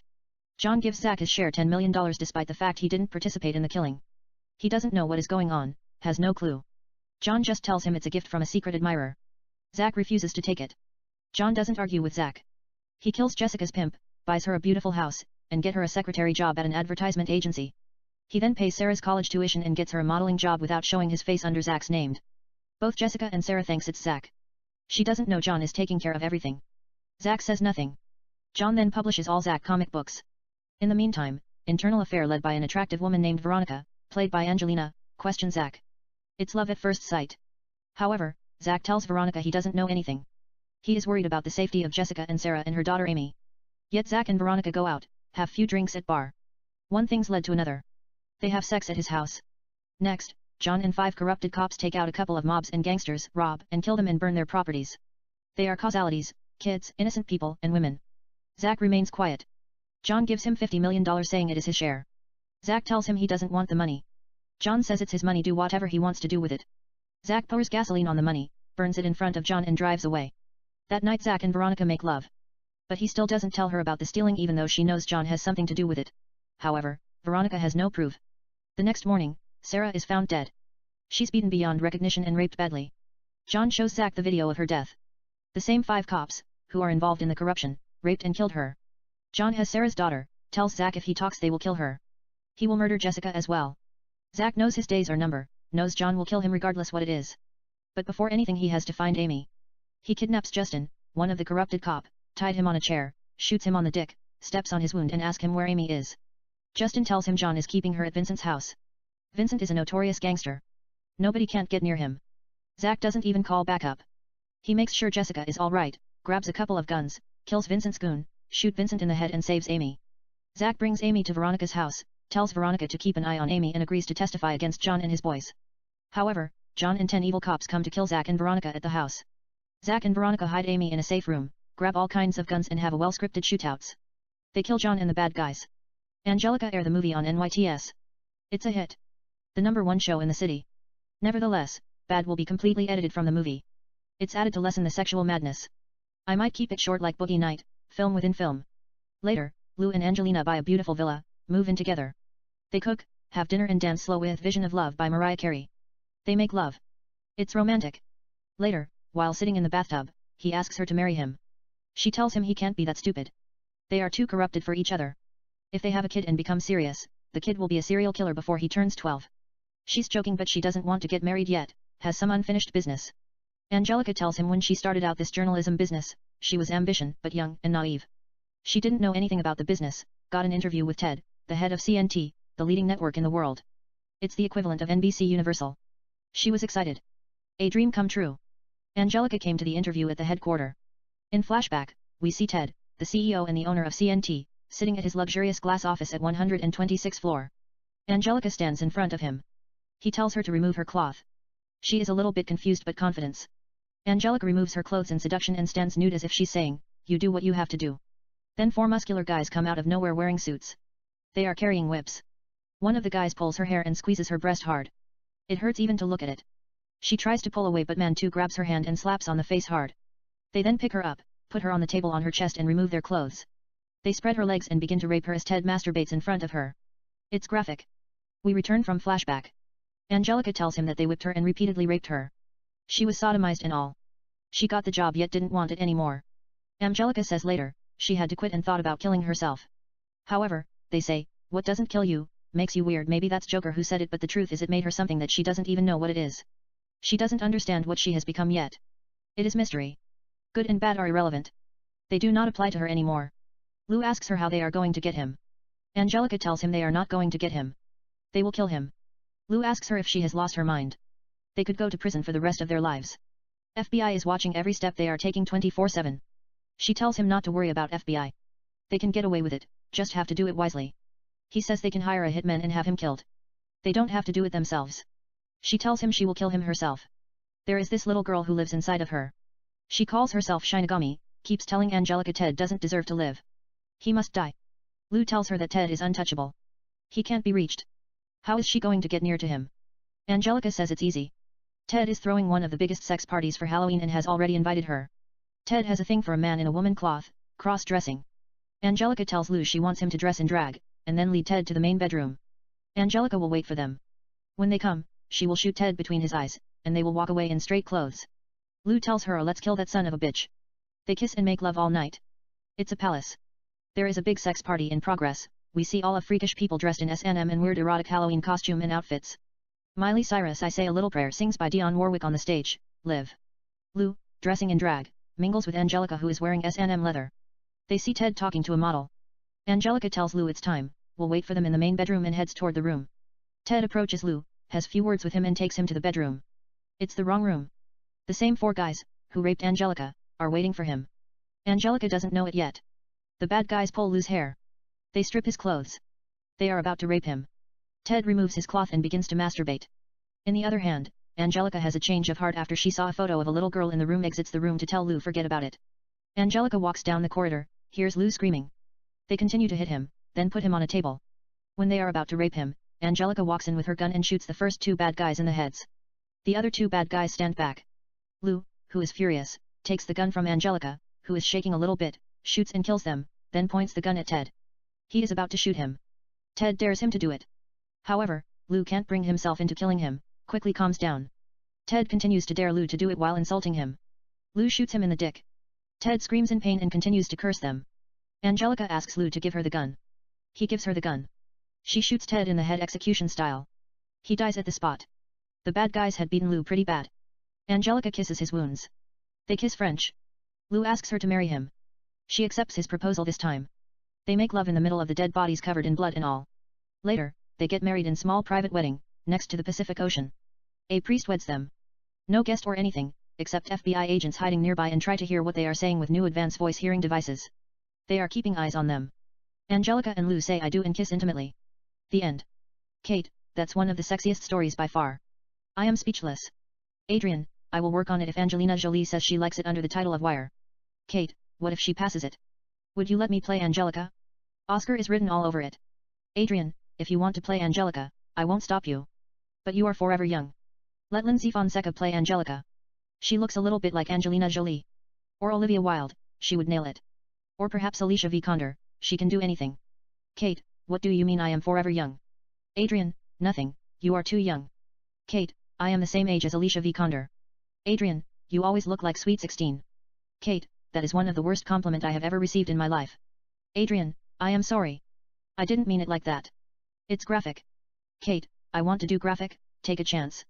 Adrian, I don't care. It's up to you. But I must warn you ahead. You are inviting the entire demons in hell to your soul. What I just told you is rated R version. Kate, you are just trying to scare me. I will just audition and prove you wrong. Does it have age limit? Adrian, not really. Kate, I will give it a shot. Adrian, I will keep my fingers crossed. Kate, humorously, so I won't get the part? Adrian, smiling, I am just hoping things happen in the way that you want them to. I am cheering for thee. Kate, whatever. Adrian, I am serious as a good luck. Kate, it's not going to get better than Wire. Is it? Adrian, maybe. Kate, what would you have written for Angelina if she passes the role? Adrian, it's weird you said that. I saw her in the Esquire 100-something magazine. There is this book by Sandra Brown next to it. Someone left it by accident. I looked at the synopsis. It's about a woman who is kidnapped by some dude. The kidnapper might be protecting her. I didn't have time to read it. I just created a story in the back of my brain. It's about a mystery novel writer named Angelina. She has written a couple of bestsellers. Yet her husband Justin is having an affair with a girl named Sarah behind Angelina. In the meantime, we are introduced to a young man named James who is obsessed with Angelina. He has been secretly following her without her knowledge. He is kind of stalking her. She has amazing power to communicate with her fans through her novels. Angelina has appeared on covers of various fashions magazines. Some of her novels have turned to motion picture. Yet she chooses to live in a quiet suburban in Louisiana, near New Orleans, with her husband. It's a splendid castle. She reads and writes every chance she gets. That's her life. Of course, she goes out once in a while with Justin. They go to fancy restaurant and have lobsters even though she likes to cook, drink wine, watch opera, go to clubs here and there but loves to sit at home and watch movies while writing. However, Angelina and Justin are passionate about sailing in the Gulf of Mexico. Yet lately, she knows they are growing tired of each other, suspects he might be having an affair. After they make love, while sitting in the bathtub, Angelina asks Justin playfully if he sees himself with another girl. He lies to her, says she is the love of his life. However, Angelina is a novelist, know when he lies. But as long as she hasn't caught him with his hand in the cookie jar, she is willing to live with few lies. Yet she can always find comfort in her novels. Justin continues to carry out the affair with Sarah. James follow him and photograph him in the act. Later, James shows the photos to Justin and threaten to blackmail him. Justin says he doesn't care. He is planning to divorce her anyway. He is in love with Sarah.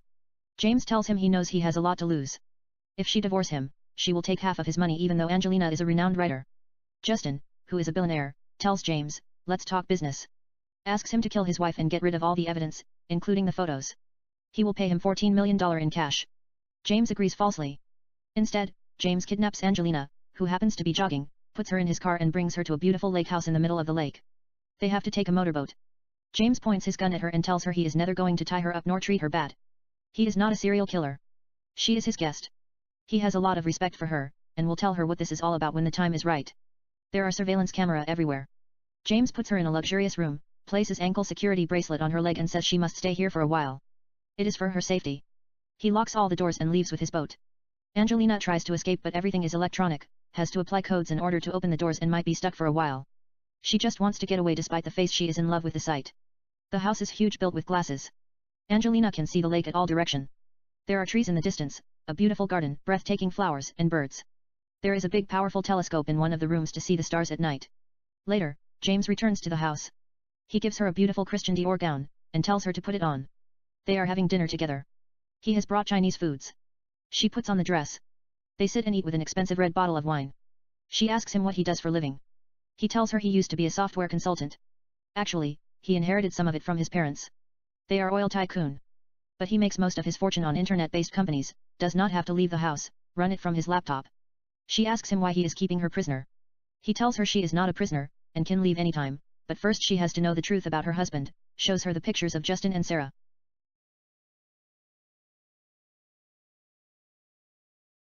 Part 24.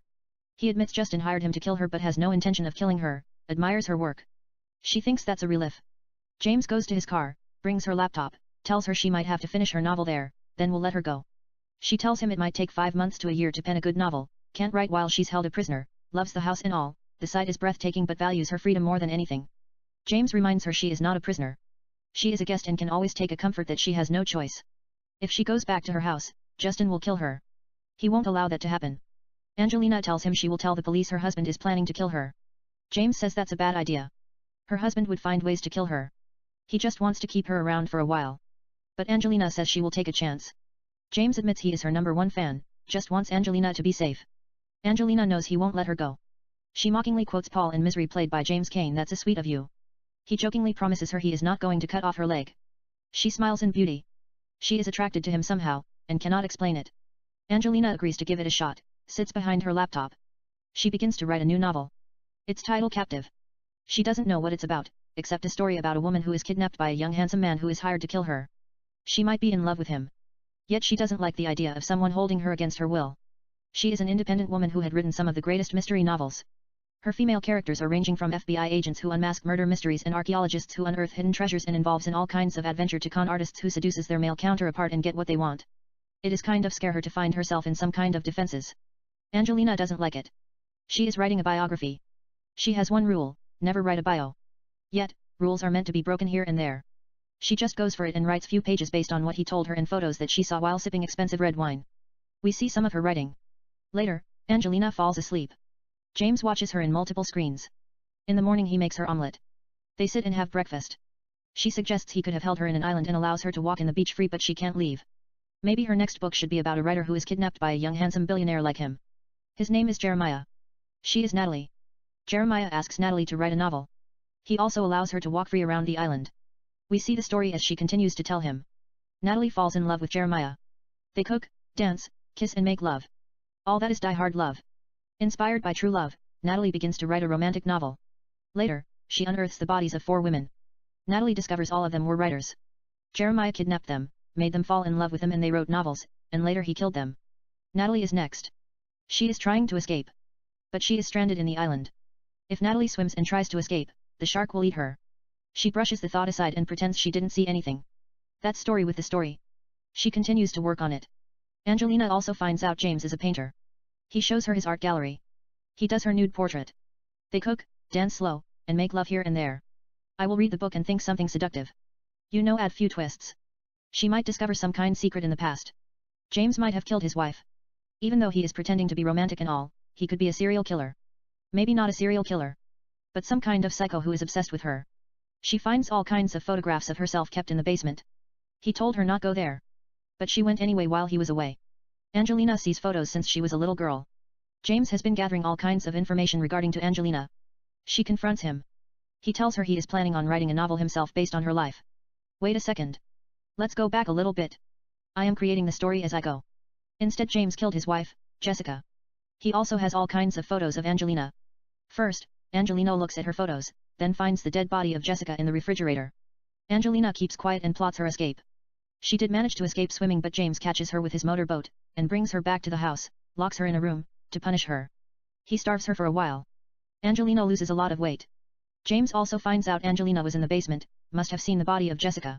He can't let her go now. Angelina tells him she won't tell to nobody. She begs him to let her go but James refuses to let her go. Later, they make peace. Angelina asks him why he killed his wife. She actually tricks him, says she just wants to use it for inspiration, suffers from a writer block. James tells her it was an accident. Jessica found out he was obsessed with Angelina, threatened to leave him. They fought, he pushed her violently. Her head hit a small glass table, breaking her neck. She died instantly. He cut her body and kept it in the refrigerator. His wife was 4 months pregnant.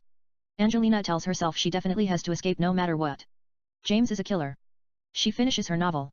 James reads it. He likes what she wrote. They celebrate the book at his new lake house. You know, James placed blindfold around her eyes. They drove to a new lake house somewhere in Louisiana. He has bought her a beautiful Valentino gown. She puts it on. They have seafood in candlelight. There is an expensive bottle of red wine bottle. They have few glasses, dance slowly, kiss and make love. James then tells her the truth, killed his wife, because she was having an affair with Justin. Jessica told him it wasn't his baby. It was Justin. He grabbed a kitchen knife and stabbed her in the stomach, didn't remember doing it. Some kind of forces took over him. In the morning, Angelina runs away to the forest. James follows her with a knife. He has a gun as well. She is barefoot. Her feet are bleeding. Angelina can't continue to run away, however, forces herself to move. It's a little bit drama here and there. James catches up with her, doesn't want to kill her, just wants her to return home with him, tells her he's in love with her. She refused to go with him. They begin to fight. She grabs a sharp object, a rusty screwdriver she found in the forest and stabs him in the neck. He dies at the spot. Angelina takes James's gun, comes to her house and confronts her husband. He admits hiring a hitman. Angelina is wearing a wire. Justin is arrested. Angelina sits at her new house, next to a beautiful lake, and works on the story while sipping red wine. The end. I will fix it and work on under the title of Captive. Kate, it's not bad, but I like Wire. Angelina will love it. You know, they got her play Maleficent, putting her in costumes and dressing her like a witch. Angelina is not a cartoon character. I think she hasn't made a decent movie since Forever. Wire might change everything. She has to live up to her reputation. You know, they say she's one of the greatest movie stars of all time. Adrian, I hear you. Kate, still I want to see Mr. and Mrs. Smith Part 2 to get a kick out of it. Adrian, humorously I'll work it from scratch if they want something seductive and explosive like Angelina Jolie's lips. Kate, talking about Angelina Jolie. You know that song Jolene covered by Miley Cyrus? I thought someone wrote it thinking Angelina Jolie, some kind of parody referring to the drama between Angelina and Jennifer, over Brad Pitt. I then looked at it in the internet. It's a famous song written by Dolly Parton in 1973. Adrian, I might have heard it a couple of times. I thought it was parody too. Kate, anyway, I am dying to see a sequel to the Groundhog 2. Adrian, I have the plot. Kate, I saw it in your notebook. But I can't always read your handwriting. What's it about? Tell me from the beginning. Adrian, Phil Connors and Rita Hansen are driving back to Punxsutawney to work out on their marriage as well as to rekindle the love once was magical and timeless. Tomorrow is a Groundhog Day. A deer comes out of nowhere and crosses their path. Phil swerves the car missing the deer by inches. Yet the car goes off the road, hits a tree and smokes. Airbags deploy. Both Phil and Rita are fine. Phil says, "Where is Robert De Niro when we need him? He would have shot that deer and had him in a supermarket. They sell deer in Punxsutawney, don't they?" Rita tells him she is against killing innocent animals. Phil says he doesn't really mean it. He loves deer. They are the cutest creature in the animal kingdom like Bambi. That's why he drives like a stunt driver to save it, not wanting to hit him. Nobody would have done what he just did. God would have hit that deer to kingdom come. She tells him, "Don't flatter yourself, sweetheart." Phil calls his son Robert to come and pick them up. Robert tells them that he will be there as soon as possible. In the meantime, Phil, who is now the head of Channel 4 NBC TV station in New York City, asks Rita, who is a romantic novelist like Nora Roberts, what really went wrong in their marriage. She tells him that he had an affair with a reporter. He denies it. She doesn't believe him. Phil says, jokingly referring to characters in her novel, she was caught up with Brad Pitt and Fabiano day and night. She totally forgot about him. He feels lonely sometimes. Rita tells him that's not true. She always thinks of him. He asks her what about her last novel, Love Triangle with two Spanish men, young Antonio Banderas and Javier Bardem. Rita tells him it's just a novel. It doesn't mean anything. Besides, she was mad at him for involving with a young reporter named Veronica. He says humorously, which means they are even. Rita says she has always been faithful to him, but he ended up hurting her. Phil promises her that he will make up to her regardless. Yet she tricks him to confess. She won't get mad at him if he tells her the truth. Rita just wants him to admit that he cheated. It's for a peace of mind. Phil reluctantly says that he had an affair. It was wrong. He asks her to forgive him. He'll make up to her every second, minute, hour and the remaining of his life. Nobody really knows if he's telling the truth or a lie. He tells her she should use that line in her novels. It's romantic. Everything is a joke to him. But Rita can't believe that he just admitted having an affair. She is mad at him. Phil tells her that he lied. He thought it was what she wanted to hear. She just can't figure him out. Robert comes to the accident and picks them up. Since they are already in Punxsutawney, they all agree to spend few days there. They come to their dream house. They haven't sold that magical house from Groundhog. Phil and Rita buy groceries. She cooks all kinds of delicious foods here and there. Phil, Rita and Robert have dinner. Later, Rita tells Phil that he can't sleep in the house. Phil asks her if he can come in the morning and have breakfast at least. It's Groundhog Day. She agrees reluctantly. Phil promises that he will fix everything. He takes his son's car, comes to a 4-star hotel and books a suite. That night, Phil comes to a bar inside the hotel. He has a glass of whiskey while listening to a woman named Sarah sing. It's like Lost Translation. He then goes to sleep. In the meantime, Robert, who is engaged to a girl named Hannah, calls her and explains to her everything. He tells her that his parent got into an accident. He is with them at Punxsutawney. He loves her and all. Hannah tells him she loves him too. They hang up the phones. Robert then kisses his mother on the cheek and says good night. Rita says good night. He goes to his room and sleep. February 2nd, it's Groundhog Day. Phil wakes up. On the radio, the Wham! Wake Me Up Before You Go Go plays. Phil gets up and begins to sing and dances with George Michael. Wake me up before you go go. Don't leave me hanging on like yo-yo.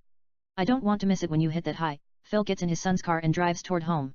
In the car stereo, radio continues to play. Host 1 is saying the British are better singers than American. They produce singers like John Lennon and the Beatles, the Rolling Stones, the Police, Led Zeppelin, Elton John, Rod Stewart, the Sex Pistols, David Bowie, Freddie Mercury and Queen, Adele, Amy Winehouse, Dusty Springfield, Sada, Leona Lewis and others. Host 2 says Americans are better. They have pure talent, like Bob Dylan, Marvin Gaye, Elvis Presley, Michael Jackson, Kurt Cobain, Jimi Hendrix, Prince, Aretha Franklin, Diana Ross, Madonna, Whitney Houston, Janis Joplin, Billie Holiday, Ella Fitzgerald, Etta James, Erykah Badu, and others. Minutes later, the hosts begins to argue whether Bob Marley is from England or America. Since his father is from England, it makes him a British, or Jamaica is near Florida, which make him America. Phil says who cares and plays Bob Dylan's Like a Rolling Stone just to be a patriot. It doesn't really hit him. However, he sings with Bob. He then stops at a red light. An attractive girl pulls next to his car. She is playing One Direction's What Makes You Beautiful with full volume. She smiles at him. He gives her a wink. The light turns to green and she drives away. Phil then looks right and left and plays Rolling Stones, I Can't Get No Satisfaction, and sings with Mick Jagger. In the meantime, Robert wakes up. The radio plays Wham's Wake Me Up Before You Go Go. Robert takes a shower. He then listens to the hosts arguing whether the British are better than Americans or not. In the kitchen, Rita is making pancakes. He comes and sits at the breakfast table. She serves him pancake. Phil parks the car in front of the house and enters. He tries to kiss her on the lips. Instead, she gives him her cheek. Phil kisses her on the cheek. He sits at the breakfast table and has pancakes with his son and wife. They talk about spending time together. Robert tells them that he has to go back to New York City. Phil tells him they might need the car. February 2nd is an official holy day at their house like Christmas. He tells Robert that he is not going anywhere. He will hang around with them, at least, till the groundhog predicts something, whether he sees his shadow in short winter or doesn't see his shadow in a long winter. They arrive at the groundhog show. The groundhog doesn't see his shadow. It's a long winter. Phil, Rita, and Robert come to a new mall that just opened. It's owned by Phil's friend George. Phil says George gave him $5,000 worth gift card. They shop here and there. Mostly they talk about how sorry Phil is. He tells her he is in love with her. She is the best thing ever happened to him.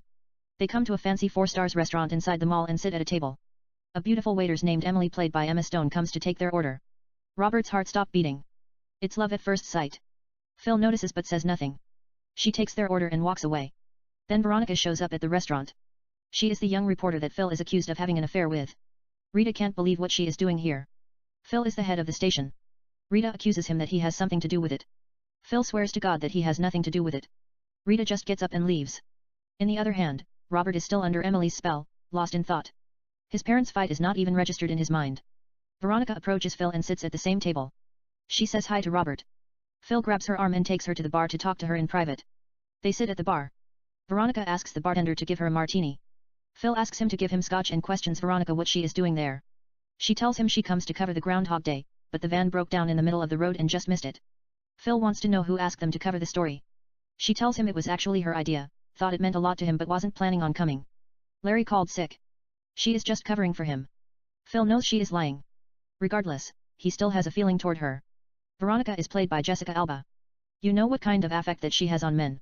The bartender places scotch next to Phil and martini in front of Veronica. Phil tells her he is with his wife. He is in love with her, had never been the happiest in his life till Veronica walked into that door. She ruined it. Veronica is disappointed, tells Phil he is a jerk, spills the martini on his face, gets up and leaves. Phil cleans his face with towel and joins his son at the table. He asks Robert what's going between him and Emily. Robert is kind of surprised how Phil knows her name. Phil just tells him it's written on her chest. He has never seen Robert like this, as if he were shot in the with an arrow. Robert tells him it must be in his gene. He tends to react toward beautiful girls instinctively. Phil knows what he means. They have sensitive hearts. Robert's phone rings. It's Hannah. He picks it up and says, "What's it, sweetheart?" She tells him that she is in her way to Punxsutawney. Robert tells her to hold on her horse. It's a bad idea. Hannah asks him what he means by it's a bad idea. Phil looks at him like I am sensing trouble. Robert tells Hannah not to mind him, can't wait to see her. They hang up their phones. Phil asks Robert to accompany him. He's buying his mother presents. They do more shopping here and there. Phil buys Rita all kinds of things, including a beautiful red Valentino dress. He buys 4 carts full of cloths, jewelries, paintings, perfumes, books, till all of his credits card, MasterCard, Discovery, Visa, American Express, and gift card, run out of money. She could easily open a store in downtown Los Angeles, sell them and make fortune. At the house, Rita sits at the breakfast table and writes. She is having a little bit writer's block. She gets up and grabs a scotch, pours it in a glass and takes a sip too. That fixes her the block. She gets back to her laptop and types out her emotions. In the other hand, Phil tells his son that he loves Rita. She is the love of his life. If he has to go to somewhere and look for that princess, Emily, he shouldn't waste a lot time. Phil says someone just texted him that she is at a Xerox shop few blocks down the street. Robert is a little bit surprised. Did he have her followed? Phil says he is just doing his son a little favor. Robert understands what he is trying to do. He thanks his father and heads toward the store. Phil comes home with the presents. Rita thinks he has lost his mind. She tells him he just can't buy her stuffs as if she is some kind of teenager and asks him just to leave her alone. He leaves her alone, got in his son car and drives away.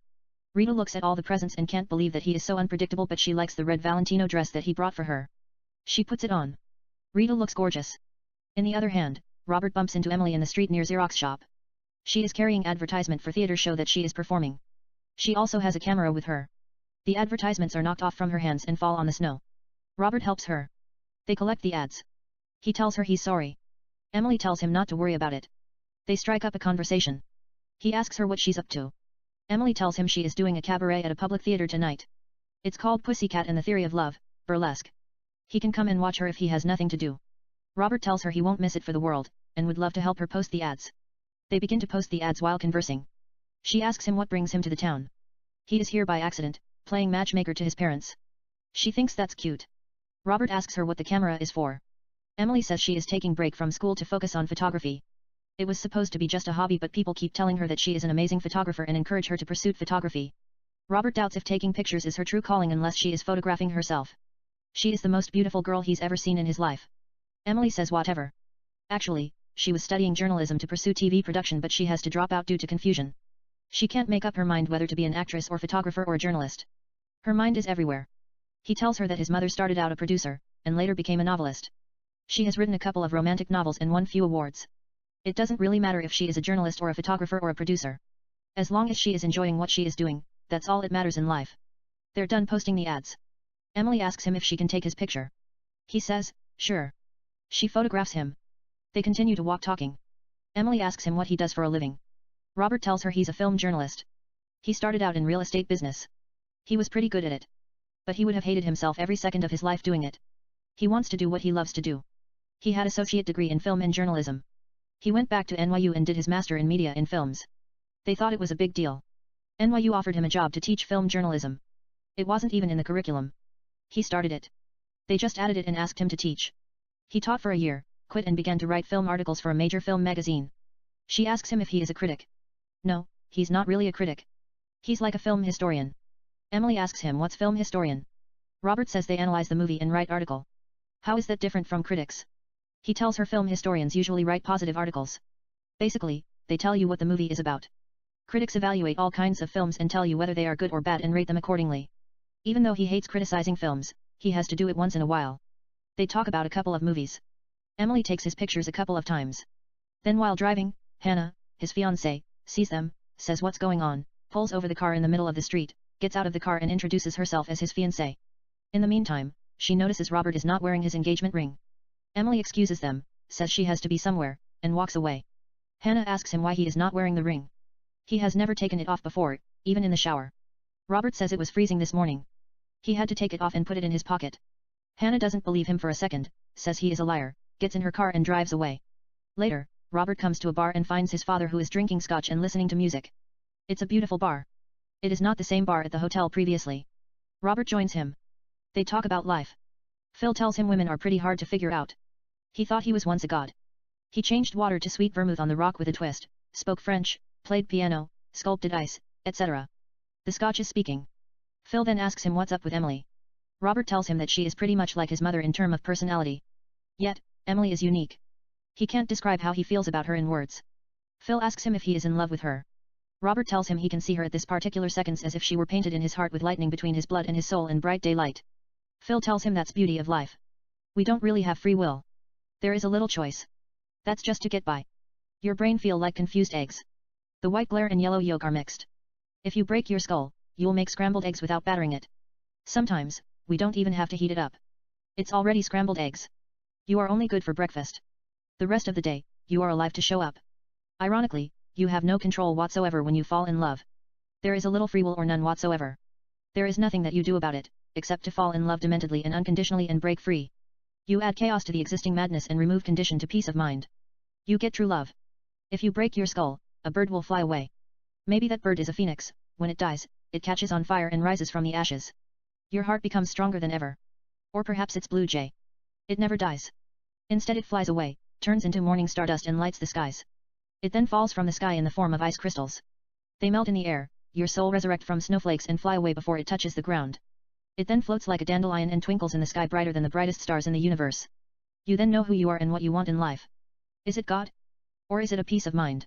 Or is it the girl who captured your heart? She's the best thing ever happened to you, created out of your soul. It's as crazy as it sounds. You can't imagine your life without her. That's when you know you are in trouble forever and ever. Robert says that's deep. Phil tells him he has read a lot of his mother's romantic novels. They have few more drinks. Robert tells him he has to go. Phil reminds him to tell his mother that he loves her, can't go back to the house yet. In the meantime, at the house, Rita watches an old video of Phil and herself. To our surprise, she looks the same. She hasn't changed a lot. Yet she is going through emotions watching the video. They were madly in love. The producers must have collected real footage of Andie MacDowell and Bill Murray when they did the original movie. They also gather a couple of real videos and put them together. It's romantic. Meanwhile, that night, Robert comes to the theater to watch Pussycat and the Theory of Love. Emily sings and dances burlesque like Liza Minnelli in the cabaret. She puts an amazing performance. It's seductive. After the show, he comes to give her a red rose in the backstage. She has company. She's practicing a couple of dancing routine with one of the actors, Nolan. It's intimate. They then kiss. Robert thinks he must be her boyfriend and walks away. He comes home and sees the video of his parent. He kisses his mother on the forehead, who is sleeping on the sofa, wearing that beautiful Valentino dress that Phil bought her earlier. At his room, he thinks about calling Hannah, but sees Emily's face in the mirror. She sits on a chair, in front of the mirror, singing while brushing her hair. She is not really there. It's fantasy. Robert goes to sleep. The next morning, Phil wakes up. It's the same day, February 2nd.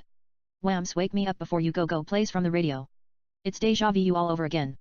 He knows what's up and sings comically with George Michael, Wake Me Up Before You Go Go, and drives to his house. The hosts are talking about whether British or Americans are better singers. Phil just plays the Rolling Stone Satisfaction and sings with Mick Jagger. He stops at the red light. The same attractive girl pulls next to him.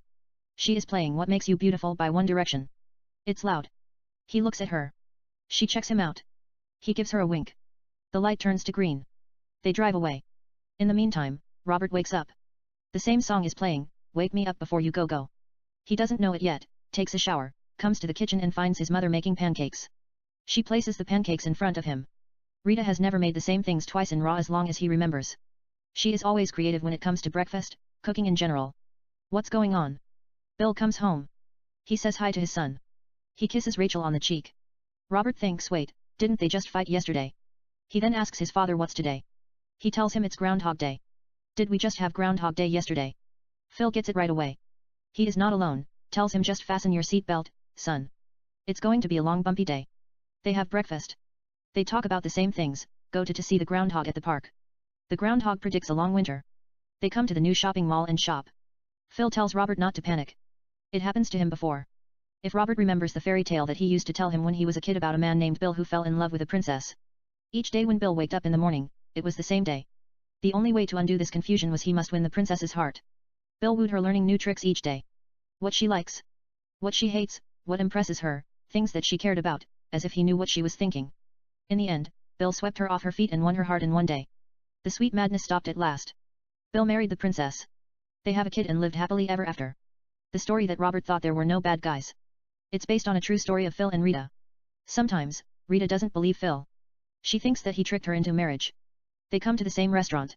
Robert thought maybe it's not a good idea. But Phil says Emily is going to serve them. Robert asks him what about Veronica?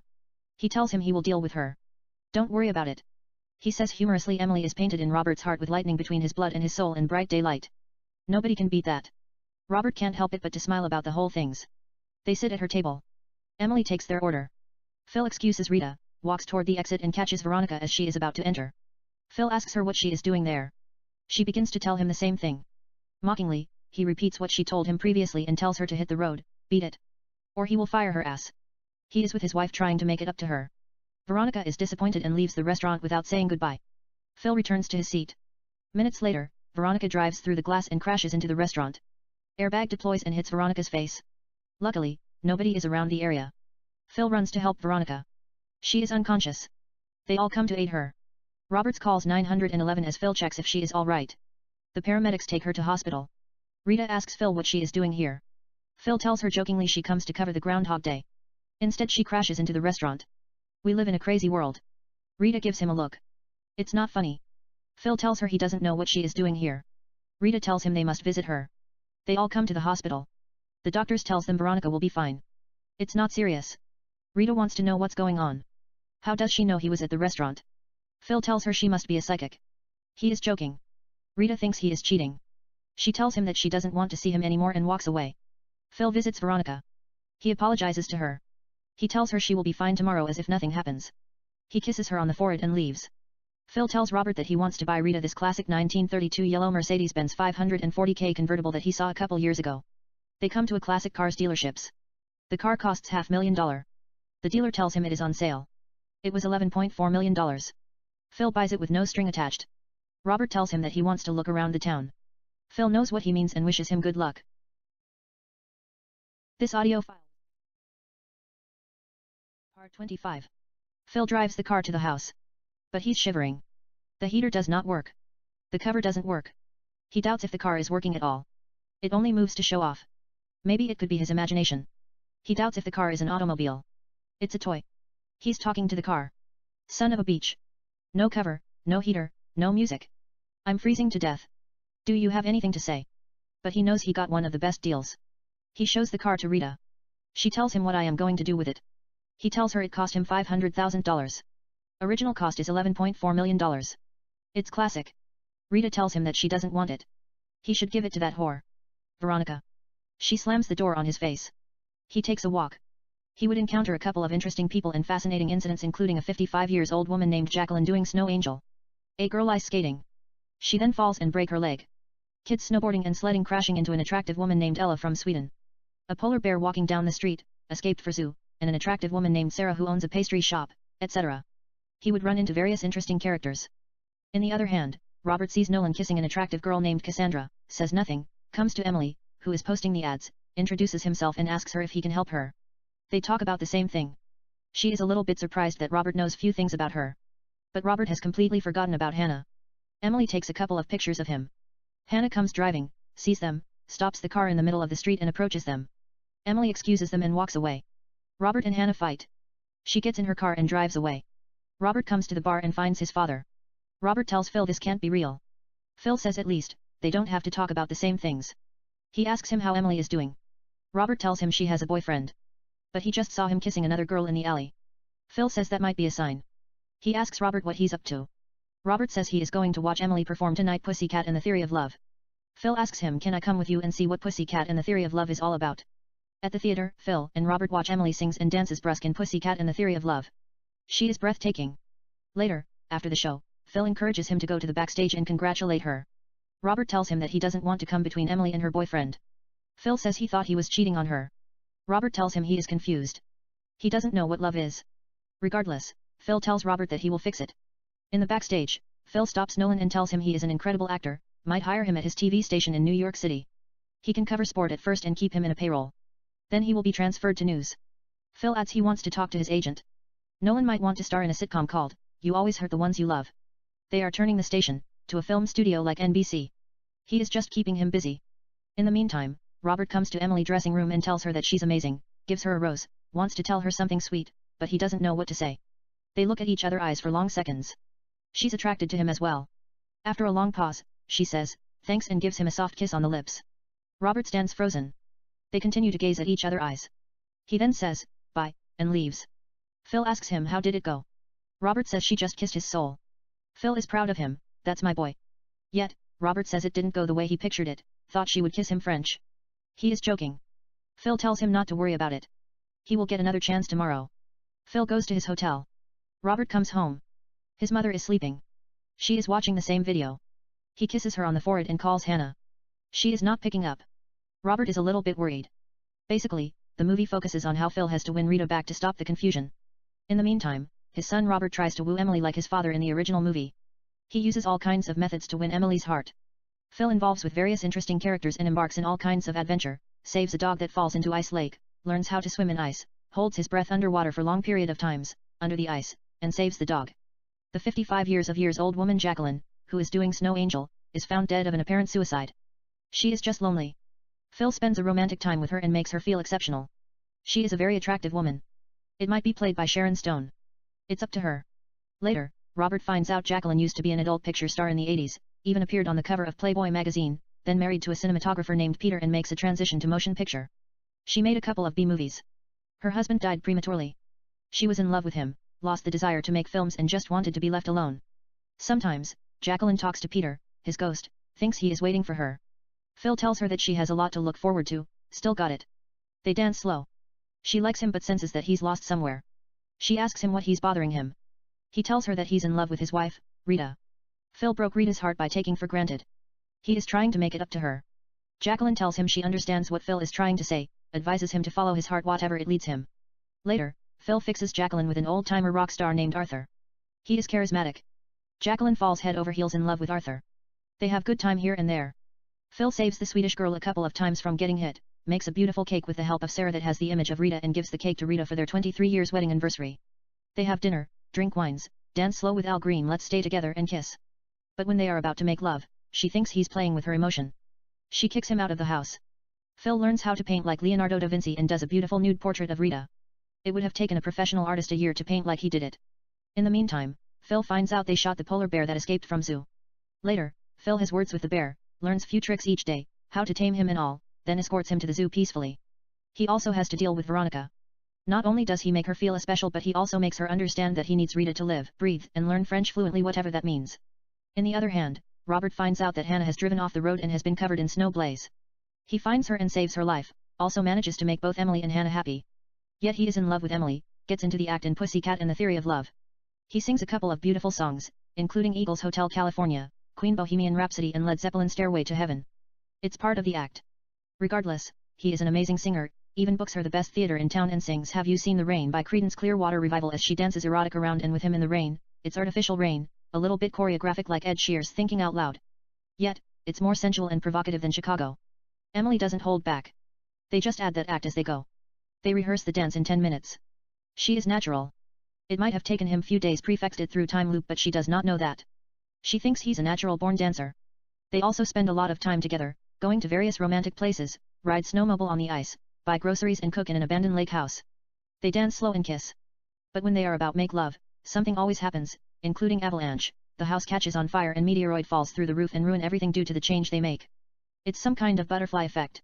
Robert can't explain it. The universe is part of the conspiracy. He even thinks God is in it. Later, Phil learns how to play guitar, sings I Want to Know What Love Is by Foreigner to Rita. Phil and Robert then invite everybody they have met and perform on the stage, Live, No Woman No Cry by Bob Marley's and In My Life by the Beatles to impress their dates, Rita and Emily. It's free concert. They make the guests feel special. In the end, the confusion stops. Phil and Rita get back.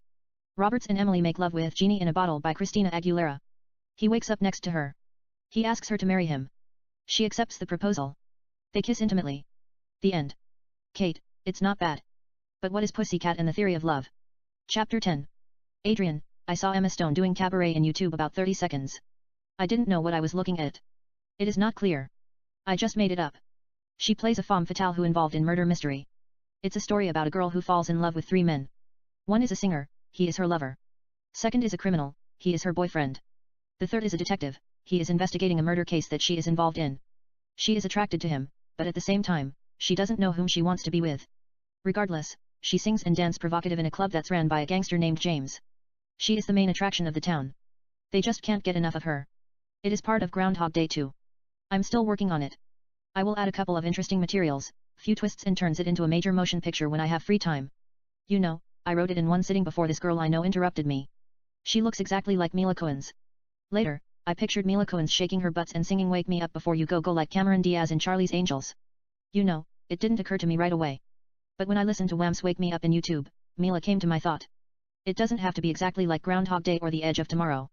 But something can be worked out like she is a producer who is producing the movie that I just told you, Groundhog Day 2. She has to convince the real Bill Murray to play Phil Connors, to repress the role. Columbia Pictures has already given her green light. She has signed all of them. 2 stars that are missing from the film are Bill Murray and Emma Stone. The executives tell her to make it without them. She said no way. No Bill Murray. No Groundhog Day period. They have even built a set in Hollywood upon Bill Murray's request. They are shooting everything in studios at Paramount with fake snow and all. But Bill had fallout with executives and walked away at the last minutes. Actually, he just told them that he was not going to do it without Emma Stone. Time is running out. Emma has already started shooting an action movie with James McAvoy titled, Curve. Mila is told Bill is still around. He's in Los Angeles. But nobody knows where he is. She drives in the streets of Los Angeles like a madwoman.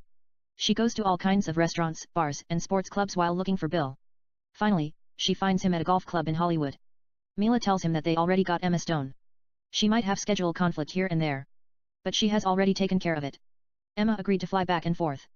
Mila is lying. She just wants to sign Bill. The rest will fall into places. Bill calls Emma Stone and asks her if she agreed to fly. Emma says she is terrified of flying. What does she mean she is terrified of flying? She just plays an Air Force pilot in Aloha. He tells her it'd be fun if she joins the production. He doesn't want to do it without her. She's his good luck charm. She's going to lose couple hours of sleep here and there. Emma doesn't want to say no to Bill. She reluctantly agrees. Bill tells Mila she lied to him. She says people lie every day. It's life. Groundhog Day is one of her favorite movies of all time. She just wants to see the movie made. That's all. Bill likes Mila's style. He says if it makes her happy, he will do it. But before anything, Bill asks her to take a swing. If Mila lands the ball on green, he will repress the roll without a trouble. Mila takes the club. She has nothing to lose, takes an elegant swing. The ball falls on the green, rolls down the grass and falls in the hole. Bill is impressed. He kisses her lips and says let's do it. She drives him to the studio. Shooting begins the same day. First day is a success, but there is a lot of things that she wishes it were done differently. In the meantime, she has to deal with getting a couple of things that Bill Murray asked her, including Emma Stone. Mila is the producer. She has lied to the studio executives that she has already replaced Emma Stone with Britt Robertson, who was supposed to play her sister in the Groundhog Day 2. She has passed the deadline. But luckily, she got Bill back. She can relax a little bit. She comes to the set of Curve in Los Angeles and has a few words with Emma. She tells her they will arrange a helicopter to transport her back and forth. Emma tells her that she would love to do it but she cannot. The director of Curve, Timur, just added a couple of action scenes. They are shooting 24 hours without sleep. Bill Murray would understand what's up. Mila feels that she can still convince Emma to take the part. She has one of the best screenplays in Hollywood. Every young actress in Hollywood would kill for the part. Mila thinks it's just happened to be written for Emma Stone. She feels like she can pass it. The truth is Emma wants the part more than anything. But she doesn't want it to be sued for millions like Kim Basinger when she pulled out for boxing Helena. She has already signed a contract and shooting has begun. Actually, the fact is far from it. Curve is one of the sexiest action movies ever written for a woman. Everybody is talking about it in LA. It's directed by Timur Bekmambetov. It's a sort of Skull to Wanted. She plays Fox, a character that was previously played by Angelina Jolie. She might play a different role. I haven't wrote yet. I will make up a story as I go. You know, Wesley finds out there is even a bigger fraternity, a secret society of assassins, that's ran by Christoph Waltz and oversee the fraternity that were ran by Solon. Actually, Solon was carrying out hits that were sent directly from the main fraternity. Now they are looking for Wesley. Emily plays an assassin named Pussycat. She is one of the most lethal killer in the world. She is trained by Fox. She is supposed to be the daughter of Christoph. She kills a couple of bad guys who are sent to kill Wesley. They make love. She then seduces him and brings him to the fraternity. Christoph says he isn't supposed to kill Solon or the head of any fraternity. It's a crime that is punishable by death. However, Christoph is not going to kill him. Wesley Gibson is one of the best assassins that he has ever met. Christoph wants him to work for the organization. Pussycat and Wesley carry out series of hits. They make love like crazy. They actually enjoy what they do. They go out and kill drug dealers, corrupted government's officials, mobs and all kinds of criminals. Above everything, Pussycat and Wesley enjoy making love. It's raw. They don't hold anything. Emma Stone is a different creature in the film. She is wild. A lot of people might not recognize her. She has blonde hair, wears all kinds of rings and is decorated with various exotic tattoos, including Saint Michael stepping on the back of the devil. Instead of a sword, he has a gun on his hand. There is a scene where she kisses a bad guy French and shoots him under his chin. The bullet pierces through his throat, goes past the roof of his mouth and explodes inside his brain while she is kissing the dude. She is not satisfied till their blood splatter on her face. She's also a little bit nymphomaniac. Sometimes, she likes to walk in a Victoria's Secret linger that reveals her private part. If she does not have sex, she will go crazy. Wesley always finds her G-spot. They have some of the best sex in the history of cinema with various sexual positions. We might see everything. Later, Wesley is asked to kill a journalist named Rachel. She is about to expose CIA. They have been stealing Russian nuclear secrets and selling them to Israel. Christoph told him Rachel is a spy. She works for the Russian intelligence. Journalism is just a cover. Regardless, he couldn't do it. He just disappears from the face of the earth and hides at his uncle's bar.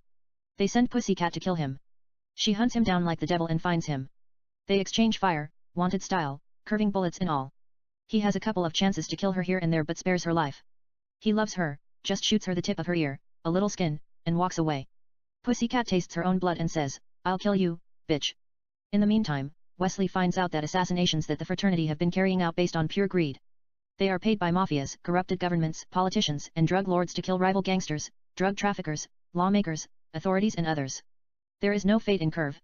It's business. He also finds out Christoph killed Pussycat's father and mother when she was just a little girl and adopted her to be one of the most ruthless killer in the planet. He is not even her real father. Pussycat comes to kill Wesley. But he points the gun at her. Wesley tells her he doesn't want to kill her. He is in love with her. He needs her. Christoph is not her father. She is working for someone who killed her parents. Pussycat doesn't want to listen to him or play innocent. They fight inches to death. It's one of the bloodiest fights between a man and a woman in the history of cinema. She even shoots him in the side of his stomach. He makes her drop the gun and punches her on the face as hard as he can. She headbutts him on the face and breaks his nose. He stabs her with a knife in the breast and sucks her blood. He then spits it on her face and punches her. She knows some of the deadliest martial art. She takes the knife and cuts him. They fight till they can't feel anything. They then kiss passionately and make erotic love covered with each other's blood. Later, they treat each other's cuts and bruise with first aid. She removes the bullets from his stomach and tells him they are going to come after them with everything they have. He can't continue to run. She can't offer to run either. In the end, Pussycat and Wesley come to the headquarters of the fraternity and kills all the bad guys. Yet Christoph escapes alive. When he comes to kill Wesley, who is sitting in the beach and drinking Tropicana juice with a little umbrella at a remote island, Pussycat curves the bullet, shoots Christoph in the head from 12 miles and kills him. Emma Stone doesn't really wanted to walk away from that film, has been preparing for the role, taking martial art lesson, acting like a psychopath and all. She is lost in method acting. Regardless, to make things matter more complicated than it already is, Bill doesn't really want to work without Emma Stone either. Mila calls a couple of producers and asks them where she can get helicopters. Meanwhile, she continues to drive throughout Los Angeles like crazy. She has to purchase all kinds of things, including classic music that Bill asked her to buy. He told her that he did want to purchase them online, wanted the actual CD. She buys all kinds of classic CD.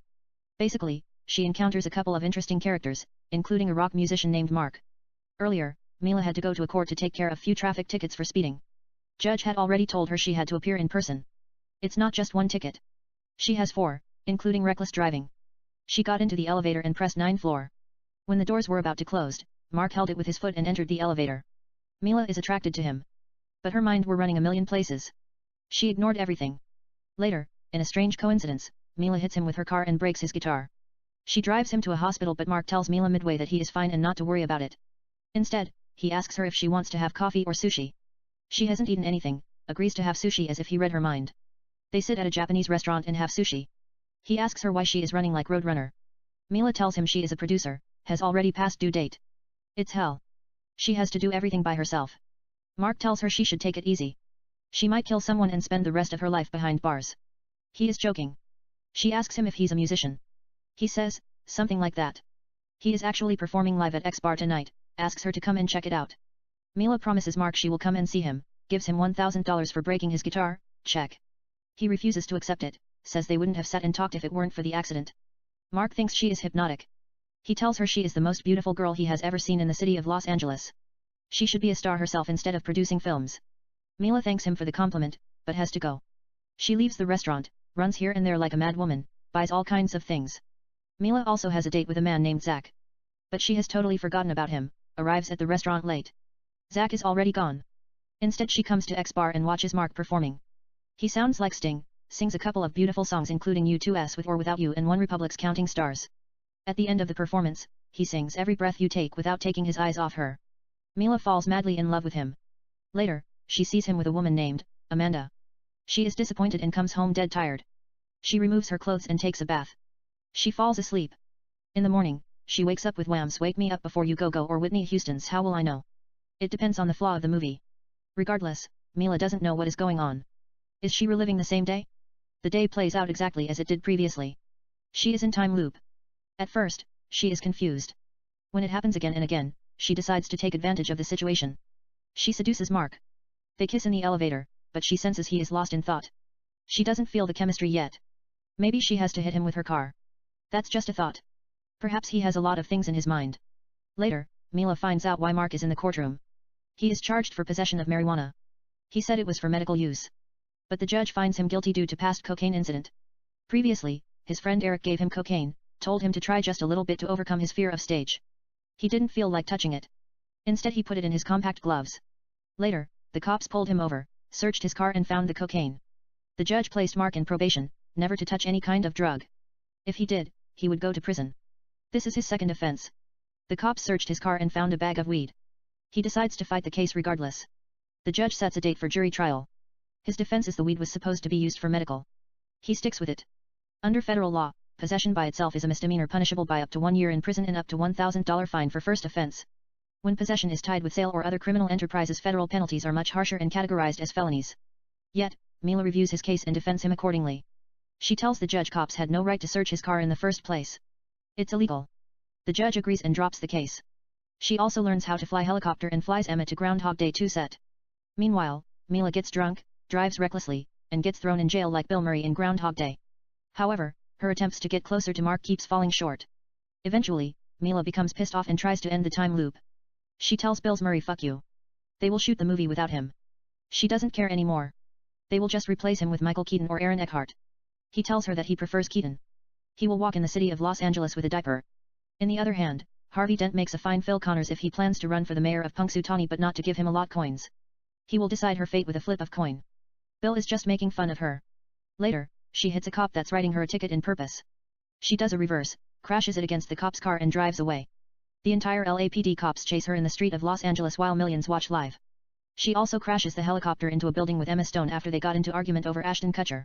Mila thinks he is handsome. Emma says he's alright. She might fuck him every now and then, but she wouldn't have a nerves breakdown like Demi Moore over any guy. She flies the helicopter with full speed and crashes into a skyscraper. Mila just frustrated, because she keeps finding herself in time loop. The build catches on fire. They both pronounce dead. However, Mila wakes up in the morning and finds out that nothing has changed. Emma is fine. Mila is happy. But she drinks like crazy. She does cocaine and ecstasy and dances all night. She even jumps off a building to end the time loop. Yet, she wakes up without a scratch. She explains the situation to Mark. He spends the whole day and night with her. But Mila wakes up alone. She is still in the time loop. Mila then decides to better herself. She helps a couple of misfortune people here and there. She saves life at the hospital. Mila gets along with Bill Murray and Emma Stone. She learns how to sing and paint. Eventually, Mila is able to befriend almost with everyone she meets in the City of Angels, does Mark's portrait to impress him, uses her singing talent and seduces him. She sings Sinead O'Connor's Nothing Compares to You. They also perform together live on the stage, sing Somebody That I Used to Know by Gaudier's Feet Kimbra. Later, they take a walk in the beach, kiss and make love at her beach house in Malibu. She wakes up the next morning and finds the time loop is broken. Mark is with her. They kiss intimately. The end. Kate, that's an interesting story. But as much as I love to see Mila Kunis shaking her butt with Wake Me Up Before You Go Go or How Would I Know, I can't wait to see Groundhog Day sequel. You know, Andie MacDowell still looks the same. Bill can always pull all kinds of magic, has a couple of tricks up his sleeve. However, you never know what it's going to happen if you wait too long. You can always write something seductive for Mila Kunis. Or they can make 2 movies, Groundhog 2 and The Making of Groundhog Day, Part 2 starring Mila Kunis. You know, under the title of The Edge of Hollywood or whatever. Adrian, I see what I can do. Kate, anyway I like Confession of the Hitman with Vanessa Hudgens. I met her. She is sweetheart. Adrian, she actually inspired me to write a couple of beautiful screenplay, including Pure Vision of Eternity and Quantum Love. Kate, what's Pure Vision of Eternity about? Adrian, Fabian is a young scientist. He invents a drug that keeps people young for a long period of time. It's called Forever Young. He sells it to the most powerful and evil corporation. Later, he finds out the drug has side effect. It causes infertility. Yet the evil corporation will do anything to stop him from exposing the truth. In the meantime, Fabian is wrongfully convicted of the murdering of a girl named Vanessa Sisko played by Vanessa, who is dead and alive simultaneously. He skips bail and goes to Paris. In Paris, he runs into Vanessa. She is alive. How is that possible? Could she be her twin? What's going on? He talks to her. She is Vanessa in an alternative universe hidden from our sight. He doesn't know that yet. He asks her to come to American and help him straighten out the confusion. In USA, the cops show him the dead body of Vanessa at the morgue. Fabian goes to prison. He figures out time is illusion. The past, the present, the future happens at the same time. There are hidden universes in all. Fabian escapes from prison vowing to track down the people who framed him. He contacts Vanessa and explains to her. They are in quantum universes. She is dead in one universe and alive in another. The 2 universes have merged for some unknown reason. Vanessa and Fabian go out to find her killer, believing it'll lead to the people who set him up, and prevent her death, expose the truth, reversing space-time fallout, and stop quantum chaos that led to the merge of 2 parallel universes, while running away from the U.S. Marshal, hitmans and mercenaries hired by the evil corporation in action-packed thriller that gives science fiction a new meaning. Kate, that sounds genius. Adrian, I was just toying around with quantum physics. They were talking about hidden universes, how Elvis is dead in one universe and might be alive in another. Then I ask myself where the universe came from. Can we live forever? The Bible talks about eternity in heaven and hell. Could eternal life be illusion? What is reality? What is consciousness?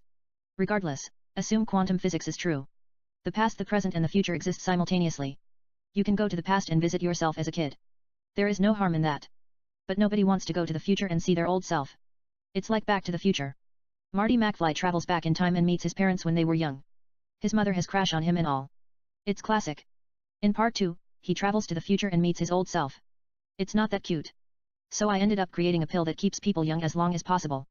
You can travel in the future and find yourself still young. In the meantime, I want to write something that people can relate to. Even though everybody wants to remain young, in reality, your cells make errors while copying. Eventually, we get old and die. That is the end of us. But as a writer, those things don't really apply to your characters. They are immortal. Instead, you create alternative ideas. You know, something that they should be worried about. In this case, it's infertility. Still, you don't want to forget your audiences. They are paying to watch the movie. You ask them, would you rather be young for a long period of time and infertile? Or you just accept things the way they are? You know, pass your gene on to the next generation through sexual reproduction and all. Some might say they want to be young forever. Some say things happens for a reason. They don't want to change anything. They accept what God has created. Some say why we can't have the best of everything. You know, we want to be young forever and still capable of reproducing. Considering time and space are infinite, we should just live forever, be fertile, conquer the universes and travel beyond infinity. Kate, I feel you.